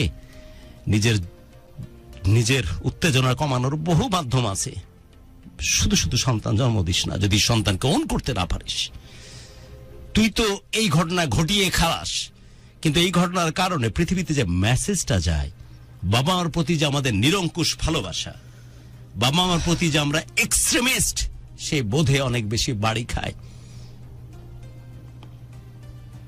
এরশাদ, তোর কথা শোনার পর থামাটা অনেক বেশি অসম্ভব। কলিজার ভিতরে অনেক রকমের উথাল পাথাল ঘটনা ঘটতেছে। তুই মনে হয় আমাকে ক্ষমা করবি, বাট আমি নিতে পারতেছি না বাট কৃতজ্ঞতা যে তুই এত কিছুর পরে যাকে একবার বাপ বলে ডেকেছিস, যার ওরসে জন্ম নিয়েছিস, সেই কারণে তাদেরকে বিতর্কিত করতে চাস না দেখে সেই প্রসঙ্গগুলো তুই তাদের পরিচয় বলতে চাচ্ছিস না। এটা অনেক ভালো একটা ব্যাপার। বাট আমি পাশ থেকে বসে নিতে পারতেছি না বাবা। তারপর ঈশাদ, তারপর যখন আমি পাসপোর্টটা করতে যাই, তো পুলিশ ভেরিফিকেশন ওখানে বাবার আইডি কার্ডের ফটোকপি দিতেই হবে, মারটা দিয়েছি। আর ওই লোক তোর সাথে নটাঙ্কি করতেছে, তোকে দিচ্ছে না কপি, তখন আমি যাতে তুই তার পরিচয় ব্যবহার করতে না পারিস। হ্যাঁ, এমনকি যদি আমি তার, আমার যতটুকু আইডিয়া, মানে আমার মনে হয়েছে যে যদি তার ফটোকপিটা আমাকে দেয়, যদি তার ছবিটা পর্যন্ত আমি দেখে তাকে চিনে ফেলি, এটা আর কি আমার আইডিয়া, আমি জানি না শিওর কিনা। তো তখন দেয় না, তখন আমি করি কি, আব্বুর, আমার দাদা দাদি সবার নাম বসাই, আব্বুর নামও দেওয়া হয়, আব্বুর জন্ম ডেটটা আমার মনে নাই, যেহেতু আমি তার কিছুই জানি না। আব্বুর জন্ম ডেটটা আইডিয়া করে দেওয়া হয়, আমার বয়স অনুযায়ী দেওয়া হয়। তারপর আব্বুর ছবির জায়গায় অন্য একজনের ছবি বসায় দেওয়া হয়, যাতে পুলিশ ভেরিফিকেশনে এই যেটা যায়। এটা যাওয়ার পর আমি পাসপোর্টটা করার পর আমি আব্বুরে বলে যে আব্বু এরকম এরকম, তাই আমি তো এখন বাহিরে যাওয়ার জন্য চেষ্টা করছি, তো আমার তো আর কেউ নাই ওরকম ভাবে যে কেউ দিবে। অতদিনে মামা মামিরা বলছিল যে আমার টাকা দিবে, কিন্তু তখন তাদেরও মন ঘুরে গেছে, তারাও পারবে না এখন দিতে। আর তা আব্বু, এরা তো কেউ টাকা টুকা দিতে পারবে না, আমার কাছে যে 1.5 লাখ 2 লাখ টাকা যাই আছে, আর কিছু মিলে জিলে আর কারোর কাছ থেকে যদি পারি আমার খালা। তুই আমাকে একটু অনুমতি দে, আমি শুধু এক্সাইটেড হচ্ছে নাকি আসলে পরিস্থিতিটা, গল্পটা এরকম, একটু শোনার চেষ্টা করি। আমার কয়েকটা টেক্সট পড়, এবং শেষ অনুরোধ করতেছি যে যারা তোমাদের সাথে আমাদের সাথে আসো, প্লিজ লাইক এবং কমেন্ট করে আমাদের সাথে কানেক্টেড থাকো, শেয়ার করে দাও বহু মানুষের কাছে। টেক্সট কয়েকটা ব্যাক টু ব্যাক কয়েকটা টেক্সট পড়, যে আমার মধ্যে কি ফিলিংস আসতেছে নাকি মানুষ এভাবে ভাবতেছে। না, আই থিংক সবাই এরকম ভাবছে। ইদ্রিস আলী বলছে বাবা এত স্বার্থপর কিভাবে হয় গুরু, সেটা আসলে আজকে দেখলাম। আচ্ছা, দেন সুমাইয়া আছে, খুব কষ্টের একটা গল্প, অনেকদিন পর অনেক কাঁদছি। শেখ প্রেমা বলছে হাই রে জীবন, এবং তারপর অনেকগুলো কান্নার ইমোজি দিয়েছে। রাসেল মাহমুদ বলছে I didn't get the love of my parents, I love you even if I don't, I love you mom, I always pray for you and I wish you well. So খুব বেশি মানুষজন relate করতে পারছে।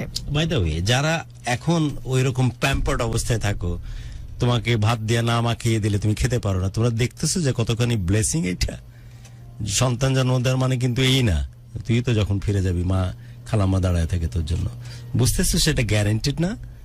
অনেক সন্তানের সাথে কিন্তু এর ঘটনা ঘটে একদম। এবং আমরা যেটা হয় যে গুরু, আমরা না খুব ফর গ্রান্টেড নিয়ে নিই, গ্রান্টেড ভাবি যে এটাই তো নরমাল। এটা নরমাল না, এটাই নরমাল। বহু মানুষের জীবনে এরশাদের মতো ঘটনা ঘটে যে বাপের পিতৃ পরিচয়ের জন্য একটা ফটোকপি ছাড়ছে 24-18-19 বছর বয়সে, সেই ফটোকপিটাও তার কপালে জুটতেছে না। বহু ঘটতেছে। আর অনেকের ক্ষেত্রে তো আস্থা করে ফেলে রাখে তাদের নব্য সদ্যজাত সন্তানকে। সো আমরা যারা প্যাম্পারিং করছে আমাদের বাপ মারা, সেটা যে কত বড় প্রাপ্তি এখন কি অনুভব করতে পারছিস? অনেক বড় ব্লেসিং, আলহামদুলিল্লাহ। হাসান আহমেদ আছে জয়েন করে আমাদের সঙ্গে, কুষ্টিয়া থেকে আসিফ আছে। এবং একটা খুব কমেন্ট একটা দেখছি যে মানুষ এত স্বার্থপর কিভাবে হয়, কেমন সেই পিতা, নিজেকে দেখে তার লজ্জা হওয়া উচিত, ঘৃণা হওয়া উচিত। এক্স্যাক্টলি। যাই হোক, আমরা যারা ইরশাদের কাছে, তারপর বলছিলে যে তুমি ওই ফটোকপি চাচ্ছ, দিল কি ফাইনালি নাকি দেয়নি? না, দেয়নি। বাহ। তো পাসপোর্টটা করার পর আমি বলি যে আব্বু এরকম এরকম, তো আমি তো যেতে চাই, এখন যদি পারেন। তখন আব্বু বললো কি আচ্ছা ঠিক আছে, তাহলে ভালো একটা ভিসা দেখো, যেতে পারো কিনা। তুই সফল হলে কিন্তু সবই দিত তোরে। তো তখন সৌদি আরব যাওয়ার চিন্তা ছিল, তখন ভিসাও আসে। টাকার জন্য আমি ভিসাটা কিনতে পারি না, সবাই শুধু বলেই যে আমরা টাকা দিবে, কিন্তু কেউ দেয় না। আব্বুর বললে, যে কমেন্টগুলো আমি করতেছি, যেভাবে আমি এক্সাইটমেন্ট দেখাচ্ছি, এটার জন্য আমার কোনো রিগ্রেট নাই। এই ভদ্রলোক যদি কোনো কিছু বলার থাকে তাহলে যেন অবশ্যই আমাদের সাথে কানেক্টেড হয়। তুমি যে কথাগুলো বলছো সে কথাগুলো সত্য তো, নাকি কোনো কিছু বাড়িয়ে বলছো? জি না, আমি কোনো কিছু বাড়িয়ে বা কমিয়ে বলছো না। ওকে, তোমার উপর চাপ আছে কোনো? জি না। এটার জন্য কি চ্যানেল কর্তৃপক্ষ দায়ী, নাকি তুমি নিজে থেকেই বলছো সব কথা? আমি নিজে থেকেই বলছি। Very good. সো এই কথাগুলো আমাদের যেহেতু কোনো লাইং ডিটেক্টিং মেশিন নাই, ও বলতেছে তার ভিত্তিতে আমি রিঅ্যাক্ট করতেছি। যদি যাদেরকে টার্গেট করে বলতেছে, যদিও তাদের ঠিকানা বা ইনফরমেশন সে ডিসক্লোজ করেনি, কারণ সে ওই রেসপন্সিবিলিটি সে বুঝে, এবং আমরা ডিসক্লোজ করুক সেটা চায় না, এই কারণে যে মিডিয়ার প্রাইভেসি অ্যাক্টের পরিপন্থী এইটা। বাট সেই মানুষগুলো যদি মনে করে যে তারা নিজেদের মতো করে কথা বলতে চায়, প্লিজ ওয়েলকাম। আর এই কথার প্রেক্ষিতে যে আমি রিয়াকশন দিচ্ছি, এটা আমার কোনো রিগ্রেট নাই। যদি এটা নিয়ে আমার কোনো আইনি কাহিনীর ভেতর দিয়ে যেতে হয়, I want to face it. কারণ সত্যি যদি ঘটনাগুলো সত্য হয়ে থাকে যেমনটা সে বলছে, তাহলে that people and those people, মানে they should receive the worst punishment in this earth, in তাদের প্রেজেন্ট জীবনে এটা হওয়া উচিত, যাতে করে শুধুমাত্র এরশাদকে ডিপ্রাইভ করেছে এরকম না, এই বাবা মা ক্যারেক্টারটা কি প্রশ্নবিদ্ধ করে তুলেছে যারা এই ধরনের ঘটনা ঘটায়, যেমনটা তার মুখে তার বাবার প্রসঙ্গে শুনছিলাম। তারপর তো তারপর আব্বু বলে যে আচ্ছা ঠিক আছে আমি কিছু টাকা দিব না।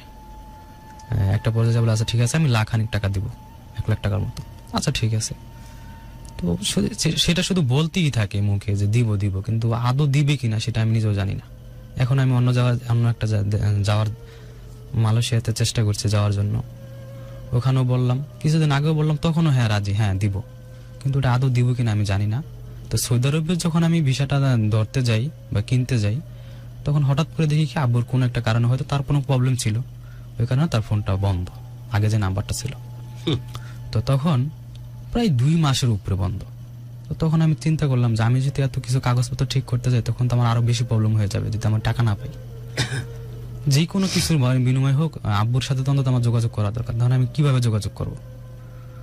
তো তখন আমি আব্বুর এক আপন চাচাতো ভাইয়ের মাধ্যমে জানতে পারি যে আব্বু একটা জায়গায় থাকে, ঢাকা, জায়গাটার নামও আমি বলতে চাই। 1000 এর আশপাশে আমাদের সবসময় ভিউয়ারশিপ থাকে, সো প্লিজ শেয়ার করো, বহু মানুষের কাছে এই শিক্ষণীয় ব্যাপারটা পৌঁছে দাও।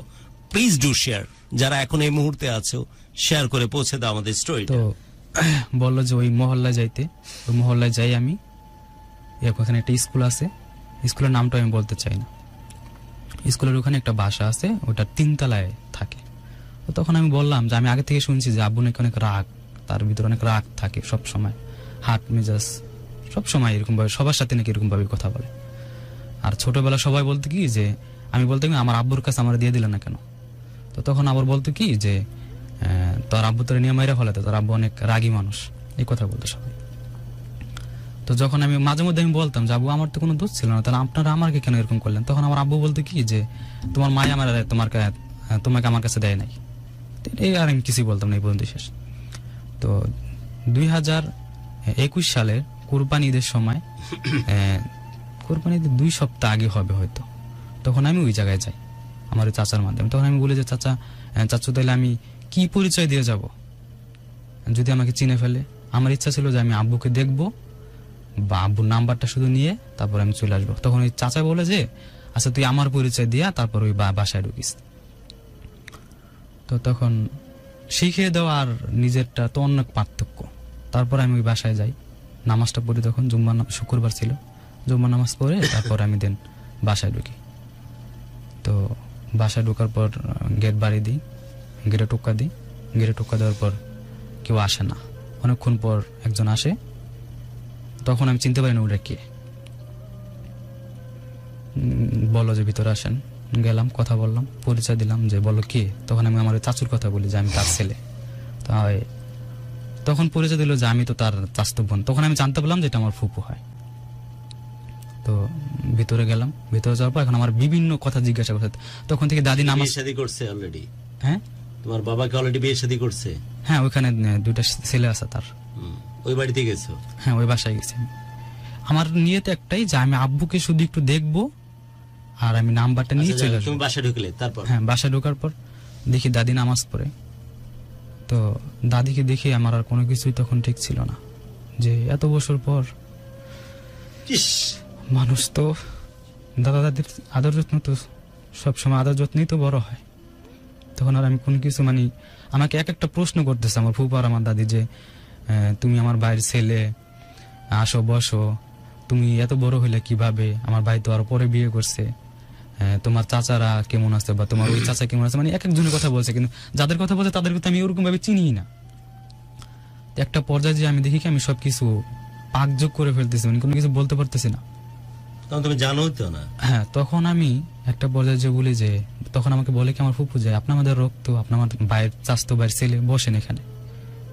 আমি আপনার রক্ত হতে পারি, কিন্তু শুনছি যে রক্তের নাকি একটা টান আছে, কিন্তু আপনি আমাকে কখনো চিনতে পারেন না এখনো। তখন আমি আমার ফুপুরে বলি যে আমি আমার নাম, তারপর আমি আমার বাবার নাম বলি যে আমি তার ছেলে। এটা বড় বয়স তখন তোমার? 2021 সালে। মানে তখন 23 বছর? হ্যাঁ, 23 বছর। তখন আমার ফুপু দেখে কান্না করে দেয়। তখন আমার দাদি নামাজ শেষ হয়, দাদিও কান্না করে দেয়। কান্না করে দেয় দাদিও, কান্না করে দিয়ে আমাকে জোরে ধরে বলে যে দাদা তুই কোনো চিল্লাচিল্লি করিস না এখানে। দাদি আমি এখানে কেন চিল্লাচিল্লি করবো?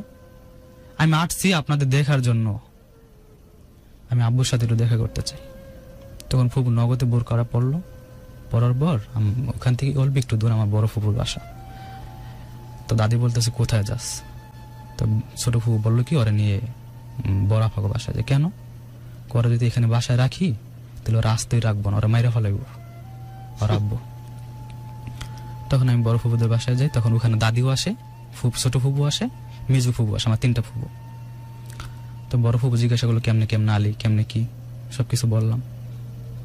বলার পর আমি তাদের কাছে অনেক কিছু বললাম, যা ফুপু আমার কি দোষ ছিল, আমার তো কোনো দোষ নেই, দোষ আপনাদের দুজনের, আমার কি দোষ, আমি কেন তো ভোগান্তি শিকার হইলাম।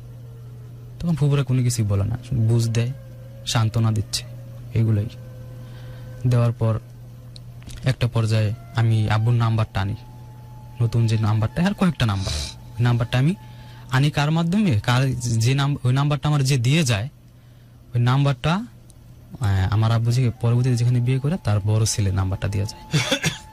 তখন ওরা দেখে আমার কাছে কেমন যেন মনে হয়েছিল, যে আমার খুব আপন মনে হয়েছিল, যে আমার আপন কেউ। তো একই তো রক্ত, কোথাও আমি ওরা কোনো সময় দেখি নাই, কিন্তু তারপর কেন যেন মনে হয়েছিল আমার অনেক আপন লোক, আমার ছোট ভাই। ওর নাম্বারটা দেওয়ার পর আমি ওই নাম্বারটা নিয়ে ফুপুকে নিয়ে চলে যাই। তো আমাকে বোঝায়, ফুপু বললে যে তুমি যে বাসায় আসছো, এখন যদি তোমার আব্বু জানে, তোমার এখন মাইরেই ফেলাইব, তোমার আব্বু তোমার মাইরা ফেলাইতে পারে, এতটুকু ক্ষমতা তোমার আব্বুর এখন আছে। তা আব্বু যে নাম্বারটা বন্ধ ছিল, তখনই ফুপুরে তখন মনে হয় আব্বু নামাজ পড়ে আসছে বাসায়, আসার পর জানতে পারছে যে আমি আসছি। তা আব্বুর মনে হয়তো সম্ভবত জানা হয়ে গেছিল যে কে আসতে পারে বাসায়। তখন ফুপুকে জিজ্ঞাসা করলো যে কে আসছে, তখন ফুপু হয়তো বাসার নিচে যেয়ে জিজ্ঞাসা বলছে যে আইছিল। তখন আব্বু জানতে চেয়েছে যে তো ও কোথায়, মানে অনেক রাগ হয়ে বলতেছে, ফুপুকে বলছে যে ও কোথায়, ওরা নিয়ে আসে আমার সামনে নিয়ে আয়। তখন আমি তখনও বড় ফুপুর বাসায়, তখন ফুপু বলে যে ওরা তো হয়তো চলে গেছে, ওরে আমি আগায় দিয়ে আসছি, কিন্তু তখন আমি বাসায়। এটা বলার পর ফুপুদের সাথে কথা বলার পর আমার বড় ফুপু বললো যে তুই যে আমার বাসায় আসছ, এখন যদি জানতে পারো তোর আব্বু যে তুই আমার বাসায় আইসস, এরকম হইতে পারে যে আমার ছেলের আত্মা পিড়িয়া ভেঙে যেতে পারে, তোর আমি আমার বাসায় আনছি এই কারণে। তোর আব্বু এখন এতটা ক্ষমতাশালী লোক, তোর মাইরা ফালাইব, নিখোঁজ করে ফেলাইব, কিন্তু কেউ কিছু কইতে পারবো না। হ্যাঁ, তো আব্বু যে নাম্বারটা বন্ধ ছিল, আমি আসার টাইমে ওই নাম্বারটা দিয়ে আমার আব্বু ফোন দেয় প্রায় 3 মাস পর। বলে যে তুমি কি চাও? আব্বু কি চাই মানে, তুমি কি চাও? আমি বলি আব্বু আমি তো এর আগেও আমার আব্বু অনেকবার প্রশ্ন করছে যে তুমি কি চাও। এর আগে আমার আব্বু একবার আমাকে বলছিল যে দেখো আমি এখন নতুন করে জীবন শুরু করছি, তোমার মা আমার সংসার ভেঙে দিছে, ওইটা করছে এটা করছে। তো তখন আমি আব্বুর একটা কথা বলছি যে আব্বু কে কি করছে ওইটা আমি জানি না, আমি কারো দোষ দিতে চাই না, আমি একজনের গর্বের আরেকজনের জন্মের, আপনার কেউ আমার কাছে দোষী না, কারণ আপনাদের চেষ্টাই তো আমি এই দুনিয়াটা আসছি, নাহলে তো আমি আসতে পারতাম না। আপনাদেরকে অপরাধ, আপনারা কেউ আমার কাছে অপরাধী না, আপনারা একজন আমাকে জন্ম দিচ্ছেন, আরেকজন আমাকে গর্বে রাখছেন, আমি কারা দোষ দিব? আমি চাই না, আমি চাই সব সময় আপনারা ভালো থাকেন, আমি কোনো সময় আপনার ক্ষতি করতে চাই না।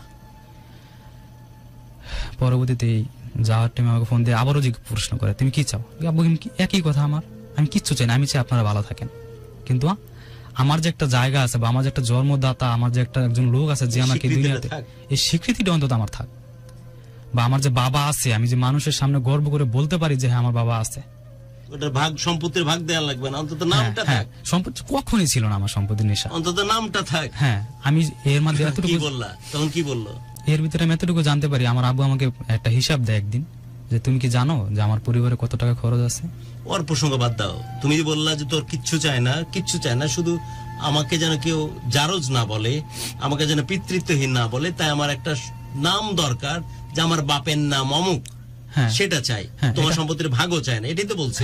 কি বলছে তখন? তো তখন আমি বলছি, তখন আমারে বলতেছে যে আচ্ছা রাখো তো, এখানে কেন আসছিলাম আব্বু আপনার এমনি, আপনার নাম্বারটা দেখলাম বন্ধ, দেখতে না আমি দেখতে আসলে বলি না, যদি রাগ করে বা অন্য কোনো কিছু বলে, আমি তখন একটা উদাহরণ দিই যে আপনার নাম্বারটা দেখলাম বন্ধ, এই কারণে আপনার নাম্বারটা আমি এই লোকটার কথা নিতে পারতেছি না, অন্য আর কিছু হয়েছিল।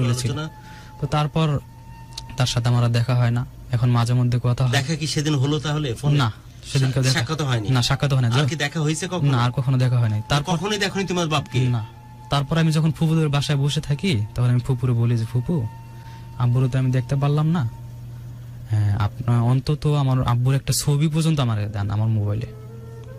আব্বু, আমার ছোট ফুপু বললো যে আমি সব দিতে পারবো, কিন্তু তোমার আব্বুর নাম ছবি আমি তোমাকে দিতে পারবো। রাখলাম ভাই, অন্য আলাপে যাই, আমি আসলে খুব প্রবলেমেটিক মনে হচ্ছে আমার জন্য।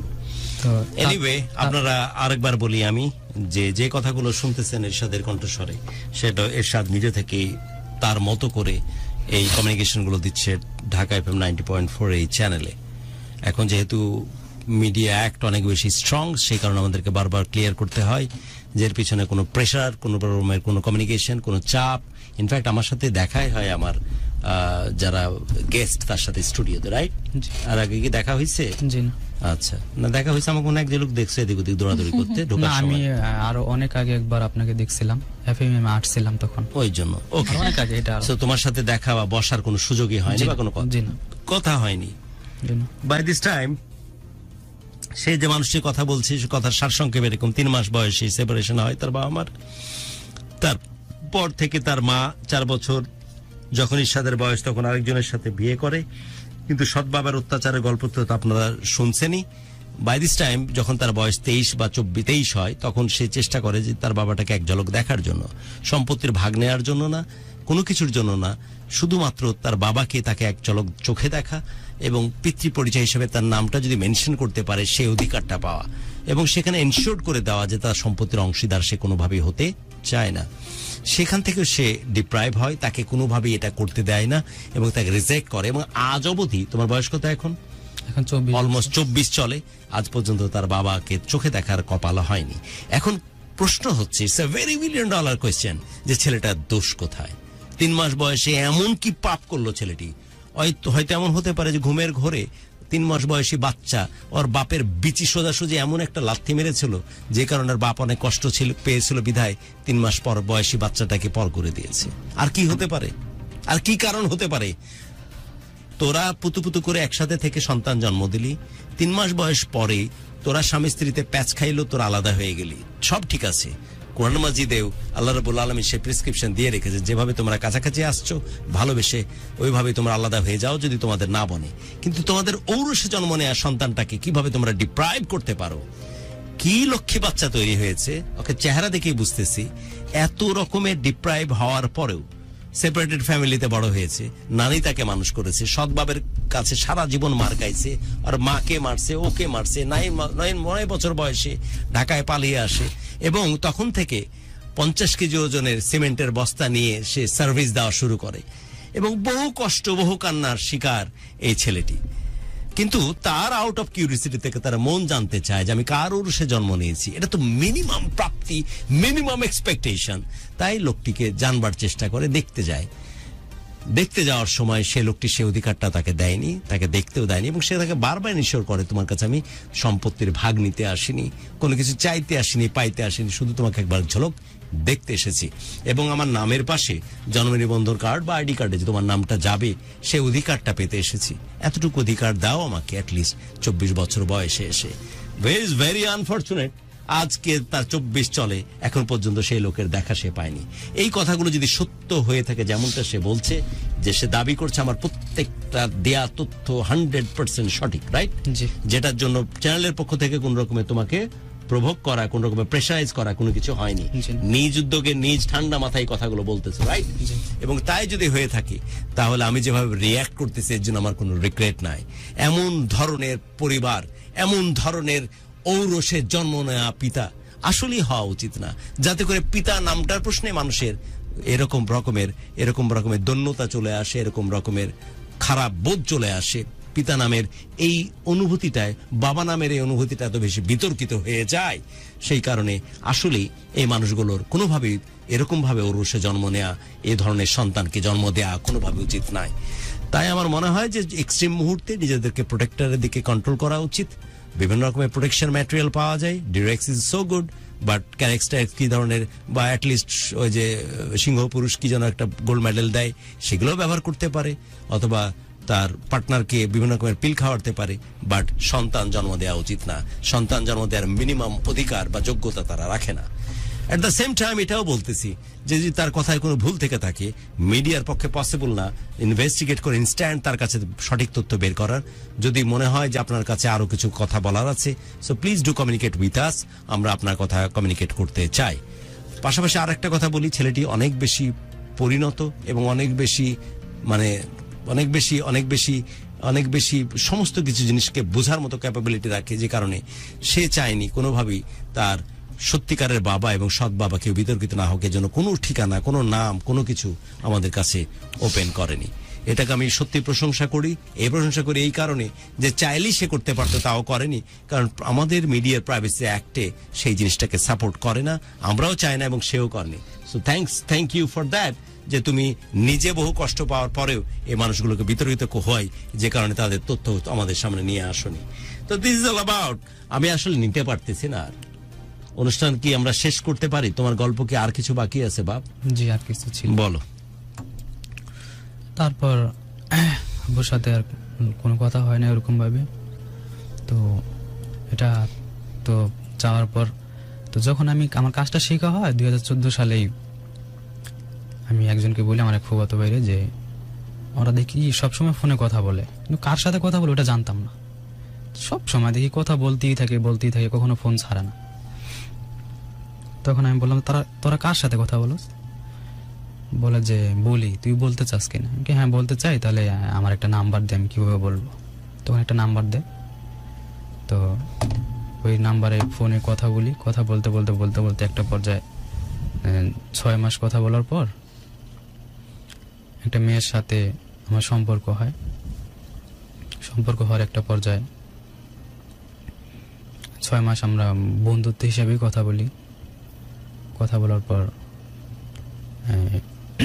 ওই বছরেই শবে বরাতের আগেই ও বলে যে আমরা কি বন্ধুত্বটা বাদ দিয়ে আমরা আরেকটু আগাতে পারি কিনা। আমি বললাম যে আরেকটু আগাতে বলতে কি? বলে যে আমার ভাবি বলছিল যে আমার ননদর হয়তো বিয়ে দিতে হতে পারে, এরকম একটা কিছু। তখন আমি বলছিলাম কার সাথে? বলে যে আপনার কথা বলে। আমি কি, কেন আমার কথা বলবে?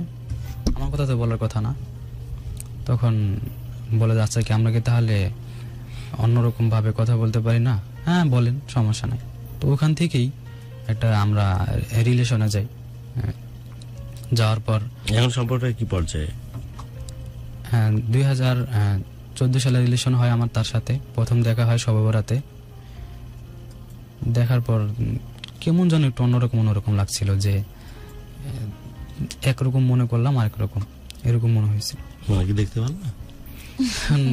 কণ্ঠটা মানে এত সুন্দর ছিল, দেখতে একটু কম। পরে দেখলাম কেমন যেন একটু কালো তুই তো সুন্দর অনেক, কালো হলে তুই সুন্দর, তোদের বাচ্চা কাচ্চা তো সুন্দরই হবে। কালো টাইপ। তখন আমি, তুই কার মতো হয়েছিস? তোর মায়ের দিকে নাকি? না, সবাই বলে আমি আমার বাবার মতো সুন্দর। আমি নাকি ছোটবেলা আরো সুন্দর ছিলাম। না, তুই দেখতে আমার চেহারা নাকি নষ্ট হয়ে গেছে এখন। না, যেহেতু এত পরিশ্রম করিস, কায়িক পরিশ্রম, তারপর তুই অনেক সুন্দর। তো যাই হোক, এখন কি পর্যায়ে আছে তোদের সম্পর্ক? কথা বলার পর এখন তার সাথে আমার কোনো সম্পর্কই নাই। আমি তাকে প্রচুর পরিমাণে বিশ্বাস করতাম, এত বিশ্বাস করতাম যে আমার পাশে যেতে অনেক কোনো কথা। অনুষ্ঠান শেষের দিকে, কারণ আমি চাইছিলাম যে তোর পরিবারের গল্প নিয়ে আজকে অনুষ্ঠান শেষ করবো। হ্যাঁ, সম্পর্ক শেষ হয়েছে কতদিন আগে? 2014 সালে শুরু হয়, 2018 সালে শেষ হয়। বাদ দে। তো 700 কোটি মানুষ, 500 কোটি মেয়ে, 4 বছরের ভিতরে তোর মতো সুন্দর ছেলে ঠোঁট দেখে কত মেয়ে? 4 বছরের ভিতরে গুরু। এখন কি কোন সিঙ্গেল নাকি কোন প্রেমে পড়ছিস? জি না, এখন আমি একজনের সাথে আছি। হ্যাঁ, লিভ টুগেদার করতেছিস না? আচ্ছা, বলতে প্রেমে পড়ছিস, রাইট? প্রেমে পড়ছি বলতে আমার মা জানে, ওর সাথে টোটালে যোগাযোগ হয়, কথাও হয়। আমার মার খুবই ইচ্ছা জ্বরে আনার জন্য। আর অনেক ভালো একটা লোক। কোথায় বাসা ওর বাসা মাদারীপুরে। ওর নাম সাদিয়া। মাদারীপুর তো আমি গেছিলাম রে, তুই বলতে দেখা করে আসতাম তো। হ্যাঁ, চেষ্টা করলাম। মাদারীপুরে যে লেকে গেছিলাম, কত সুন্দর। গেছিস না ওখানে? না, আমি ওখানে জানি। বাসাটা হলো টেকের হাটের ওদিকে, মাদারীপুর। আমি ওই যে লেকের সামনে অনেকক্ষণ দাঁড়াইছিলাম। 4 বছর আগে যে রিলেশনটা ছিল, ওই প্রসঙ্গ বাদ দে। এখন বর্তমানে 4 বছর ও যতটা ছিল তো ওখানে আরেকটা কথা আছে, আমি 4 বছর ওর এতটা বিশ্বাস করতাম, 4 বছর পর জানতে তোর প্রসঙ্গ বাদ দে তো, জীবনে তো অনেক কষ্ট পাইছে, এখন ভালো লাগার কথা বল। 4 বছর পর জানতে পারছি এই মেয়ের সাথে কবে থেকে পরিচয়? ওর সাথে পরিচয় 2018 সালে। হ্যাঁ এখনো আছে তো সম্পর্ক? এখনো আছে। বিয়ে শাদী করবি তো? 18 সালে না 19 সালে। বিয়ে বলতে মা চায়, সবাই চায় বিয়েটাই হোক। মেয়ে কি বলে? আর এখনো বিয়ের ওরকম ওই হিসাবে আছে আর কি। মেয়ে রাজি তো? হ্যাঁ ও রাজি। তো ও আগে যেরকম ছিল আগের জন, ওর চাইতে ও অনেক ভালো। আগের প্রসঙ্গ বাদ দে, ও আমার কাছ বর্তমানে থেকে অনেক টাকা পয়সাও নিত।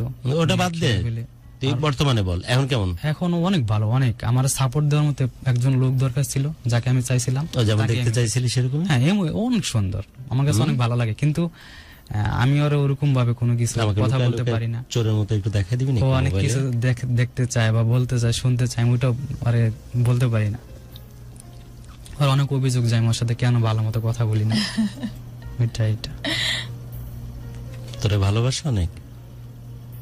হ্যাঁ তো তো অনেক ভালোবাসা প্রাপ্য রে এরশাদ।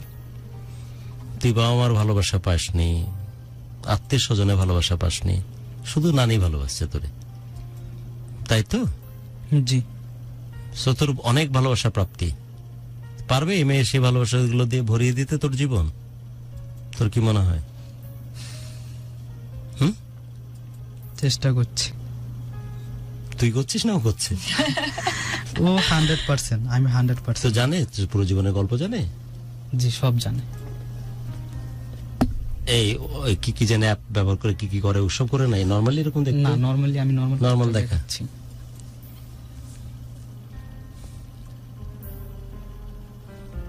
তোর অনেক ভালোবাসা প্রাপ্তি ও আমাকে এরশাদ। প্রচুর পরিমাণে ভালোবাসে, কিন্তু বাট বলছি যে সব মানুষের ভালোবাসা তোকে দিতে পারবে তো? This is important. কিনা কষ্ট পাইছিস? কয়েকটা টেক্সট নে তো। অলরাইট, তানভীর আছে জয়েন করে। নাহিদ বলছে আসসালামু আলাইকুম।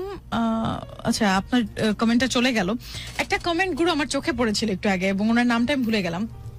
যখন উনি ওনার ফ্যামিলি নিয়ে বলছিলেন বা ফুপিকে নিয়ে বলছিলেন, তখন একটা কমেন্ট এখানে পপ আপ করছিল বারবার যে সামহাউ ওনার ওই বাবার ফ্যামিলির যে ফুপা ফুপু যারা আছে, এরাও কি এই জিনিসটার সাথে জড়িত? এরাও না, সব ওরা তো জানে? সহানুভূতিশীল, ওরা তো চেষ্টা করেছিল, কিন্তু ভয় পায়। ও ভদ্রলোক মনে হয় অনেক পাওয়ারফুল বা কিছু একটা। আমিও তো টুকটাক ভয় পাচ্ছি আমাকে জেনে না ঢোকায়, বাট আমিও তার পিন্ডি চটকায় দেবো যদি কোনো কারণে আমার কাছে আসে। এটা নর্মাল, রাইট? জি। এবার আন্ডার এজ না তো? তোরই তো বয়স কম। কি সুন্দর দেখতে। ও তোর মতো অনেক বড় বড় টাইপের চোখ, রাইট? এরকমই তো চোখ। জি। বাহ, কি অদ্ভুত দেখতে মেয়েটা, কি লক্ষ্মী, কি লক্ষ্মী, কি মিষ্টি। দেখ খুব সুন্দর, মাশাআল্লাহ। কিন্তু ম্যাচুরিটি লেভেল কেমন ওর? ও কি পারবে তোর যে যে কষ্ট পাইছিস লাইফে সব ভরিয়ে দিতে? সব জানে তো সম্বন্ধে? হ্যাঁ সব জানে, সব। ও আমাকে অনেক সাপোর্ট করে, অনেক। এই না জানা নামের মেয়েটি, এই যে মিষ্টি মেয়েটি, অসম্ভব সুন্দর নাক, আমি বলছিলাম একটু আগে, চমৎকার সুন্দর চোখ, আর দারুণ সুন্দর চুল, অসম্ভব চমৎকার এই লম্বাটে ধরনের থুতনি, আর অনেক কম বয়সী লক্ষ্মীমন্ত মেয়েটি। পারবানি? তোমার চোখের দিকে তাকায় বলতেছি যে একটা মানুষের জীবনে যত কষ্ট পাওয়া উচিত, কয়েক জন্মে যা কষ্ট পায় একটা মানুষ, এক জন্মে পেয়ে গেছে যে ছেলেটি তার সমস্ত কিছু ভরিয়ে দিতে। কারণ একটা পার্থিব জগতে যে পরিমাণ কষ্ট পাইলে তার কোটা পূর্ণ হয়, সে কোটা পূর্ণ হয়ে গেছে, কষ্ট পেয়ে নেলে হয়ে গেছে। এখন তোমার জাদুর স্পর্শে আবার নতুন করে ঘুরে দাঁড়াতে পারে, জীবন সার্থক হতে পারবে। পারবে নি এই চমৎকার সুন্দর মুখের দারুণ চোখের মেয়েটি? তোমাকে উদ্দেশ্য করেই বলতেছি, প্লিজ, হি ডিজার্ভ। তার জীবনটাকে ভালো লাগে, ভালোবাসায় ভরিয়ে দাও। অনুষ্ঠানের একদম শেষ মুহূর্তে তোকে কৃতজ্ঞতা জানাচ্ছি আমাদের এখানে আসবার জন্য। আর অনেক কষ্ট বোধ করতেছি, অনেক অনেক অনেক কষ্ট বোধ করতেছি। ছেলেকে যখন আজকে থ্রেট করতেছিলাম একটা বিষয় নিয়ে, ছেলেটা আমার দিকে তাকাচ্ছিল আর কোনো কিছু বলতেছিল না, চোখ দিয়ে জল গড়াচ্ছিল এবং মুখের অ্যাটিটিউড বলে দিচ্ছিল যে বাবা, তোমাকে আমি অনেক ভালোবাসি, তোমার প্রত্যেকটা অপমানজনক কথা বা রাগের কথা আমাকে অসম্ভব রকম কষ্ট দেয়। ছেলেটি তার মুখের ভঙ্গিমা দিয়ে বুঝিয়ে দিচ্ছিল যে বাবা, আমাকে নিয়ে তোমরা নিজেদের মধ্যে ঝামেলা করো না। ছেলেটি এটাও বুঝিয়ে দিচ্ছিল, চোখ মুছতেছিল আর, যে বাবা, তুমি আমাকে নিয়ে ভয় পাও না, আমি অবশ্যই তোমার গর্বের কারণ হব। যে ছেলেটি বর্ণনা দিচ্ছি সে আমার 8-9 বছরের সন্তান আয়মান। সো প্রতিদিন আমরা এরকম মুহূর্তের ভেতর দিয়ে যাই। কিন্তু পক্ষান্তরে আমি আমার ছেলেটিরে বলেছি যে পৃথিবীতে যদি কাউকে আমি সবচেয়ে বেশি ভালোবেসে থাকি তার নাম আয়মান, সেটি হচ্ছিস তুই। আমি আমার মা, বাবা, আমার ভাই বোন, আমার আত্মীয় স্বজন, বন্ধু বান্ধব সবার ঊর্ধ্বে থেকে ইভেন আমি আমার নিজের চাইতেও যদি কিছু কাউকে ভালোবেসে থাকি সেটা হচ্ছিস তুই। তোর যদি চোখ লাগে কোনো কারণ ছাড়া আমি একটা চোখ তোকে দিয়ে দেবো। তোর যদি কোনো কারণে কিডনির প্রয়োজন হয়, আল্লাহ না করুক, কোনো ভাবনা চিন্তা ছাড়াই আমার সাথে যদি আরএইচ ফ্যাক্টর সমস্ত কিছু ম্যাচ করে যায়, তোকে সেই কিডনিটা দিয়ে দেবো। এটাই হওয়া উচিত বাবা এবং সন্তানের লেগেসি। এটাই হওয়া উচিত বাবা মার সাথে সন্তানের প্রীতি। এটাই হওয়া উচিত অতি সুন্দর, অতি পার্থিব এই সম্পর্কের রিফ্লেকশন। আজকের ঘটনা তাই ব্যাখ্যাগুলো দিতে আমার সহজ হলো। কিন্তু ঘটনা যদি এরকম হয় যে 3 মাস বয়সে তারা পরস্পরের থেকে সেপারেটেড হওয়ার কারণে সন্তানকে কেউ ওন করতে চায়নি, 24 বছর বয়সে সে যখন সে আবদার করেছিল যে আমার কিচ্ছু চাওয়ার নাই, কিচ্ছু পাওয়ার নাই, শুধু আমার নামটা দরকার যাতে করে আমার আইডেন্টি কার্ডে স্পেশাল আমার জন্ম নিবন্ধনে মা বাপ হিসেবে আপনার নামটা লেখা হয়, সে অধিকার পর্যন্ত দেওয়া হয়নি। দিস ইজ সো আনফরচুনেট যে তাকে একবার দেখার চোখের মতো দেখার সুযোগ পর্যন্ত করে দেওয়া হয়নি। বারবার সে এনশিওর করেছে, যেমনটা সে বলেছে যে আমি আপনার জমির বা আপনার পরিবারের বা আপনার কোনো কিছুর ভাগ নিতে চাই না, শুধু আমি জানতে চাই যে আপনি আমার বাবা, একবার চোখে দেখতে চাই। আর বহু মানুষকে জানান দিতে চাই যারা তোমাকে বাঁকা চোখে দেখো যে আমি পিতৃহীন, পরিচয়হীন, তাদেরকে বলতে চাই আমার একজন বাবা আছে, আমি অমুকের ছেলে। এতটুকু দেওয়ার অধিকার যারা রাখে না তাদের জন্য আবারও বলতেছি ঠান্ডা মাথায়, বহু জায়গা আছে নিষিদ্ধ পল্লী, ইংলিশ রুটসে এতে টেনশন করার কারণ নাই, স্কটে ভরে আছে চারিপাশ, বিভিন্ন জায়গায় মাস্তি গরম করা, রক্ত গরম করা, ঠান্ডা করার বহু ব্যবস্থা আছে। প্রোটেক্টরের ব্যবস্থা করেন বা আপনার পার্টনারকে পিল খাওয়ান, নিজেকে ঠান্ডা করেন। সন্তান জন্ম দেওয়ার কোনো প্রয়োজন নাই। সন্তান যদি জন্মই দেন তাহলে সেরকম ইমানি জজবা নিয়ে সন্তানকে জন্ম দেন যে আখেরে শেষ মুহূর্তকাল, শেষ নিঃশ্বাস পর্যন্ত সেই মানুষটাকে আপনি ওন করতে পারেন। আর এই ছেলেটির জন্য আমার অনেক দরদ। আমার মনে হয় যে মিষ্টি লম্বা চিবুকের মেয়েটিকে দেখলাম, যেই একেবারে ইনোসেন্ট টাইপ মুখবায়বের মেয়েটিকে দেখলাম, দারুণ চমৎকার চোখের মেয়েটিকে দেখলাম, একদম অনেক বড় ঝিল, নীল ঝিল বলে ডাকি আমরা যে আমাদের শহরে, সেই নীল ঝিলের মতো আঁখি যে মেয়েটির, স্পেশালি মাদারীপুরের ওই লেকের সাথে তুলনা করা যায় ওর চোখের সেই মনিটর। স্পেশাল আমি মাদারীপুরের পৌর মার্কেটে প্রোগ্রাম করতে গিয়ে আমি বিভিন্ন এলাকাগুলো ঘুরে ঘুরে দেখছিলাম। এলাকাগুলো স্পেশালি মানুষগুলো অনেক ভালো আমার মনে হয়েছে। ওই সময় আমার আবার পেটের সাথে ভিড়তে হয়েছে, এক লোক আমাকে বাসায় নিয়ে যে খালাস করার ব্যবস্থা করলো, না হলে আমার খবর ছিল। তারা খুবই খুবই আন্তরিক। সো আমার মনে হয় যে ওই এলাকার যেহেতু মেয়ে ভালোই হবে, আমি আশা করব মেয়েটি যেন তোর জীবনে যা অতৃপ্তি আছে, যা কষ্ট আছে, যা দীর্ঘ নিঃশ্বাস আছে, শুধু আসলে পূরণ করে দেয়। আর আল্লাহ রাব্বুল আলামিনের কাছে প্রার্থনা করি, মাবুদ এমন কষ্টের পরিস্থিতি যেন পৃথিবীতে কাউকে দেখতে না হয় যে 24-25 বছর বয়সে এসে চিন্তা করো আমার পাশে কে আছে, আমি কার উরুষে জন্ম নিয়েছি, আমার আইডেন্টিফিকেশন কি, এগুলো নিয়ে কোয়েশ্চেন হয়, এগুলো নিয়ে তার দিকে ফিঙ্গার রেজ হয়। এমন সিচুয়েশনে যেন কাউকে পড়তে না হয়। মাবুদ এমন ভাবে একজন স্পেশালি বাবা এবং মা, অন্য সম্পর্কগুলো তো অলরেডি এইসিকে তাইসি, সমস্ত সম্পর্ক তো একদম রাস্তায় নেমে এসেছে।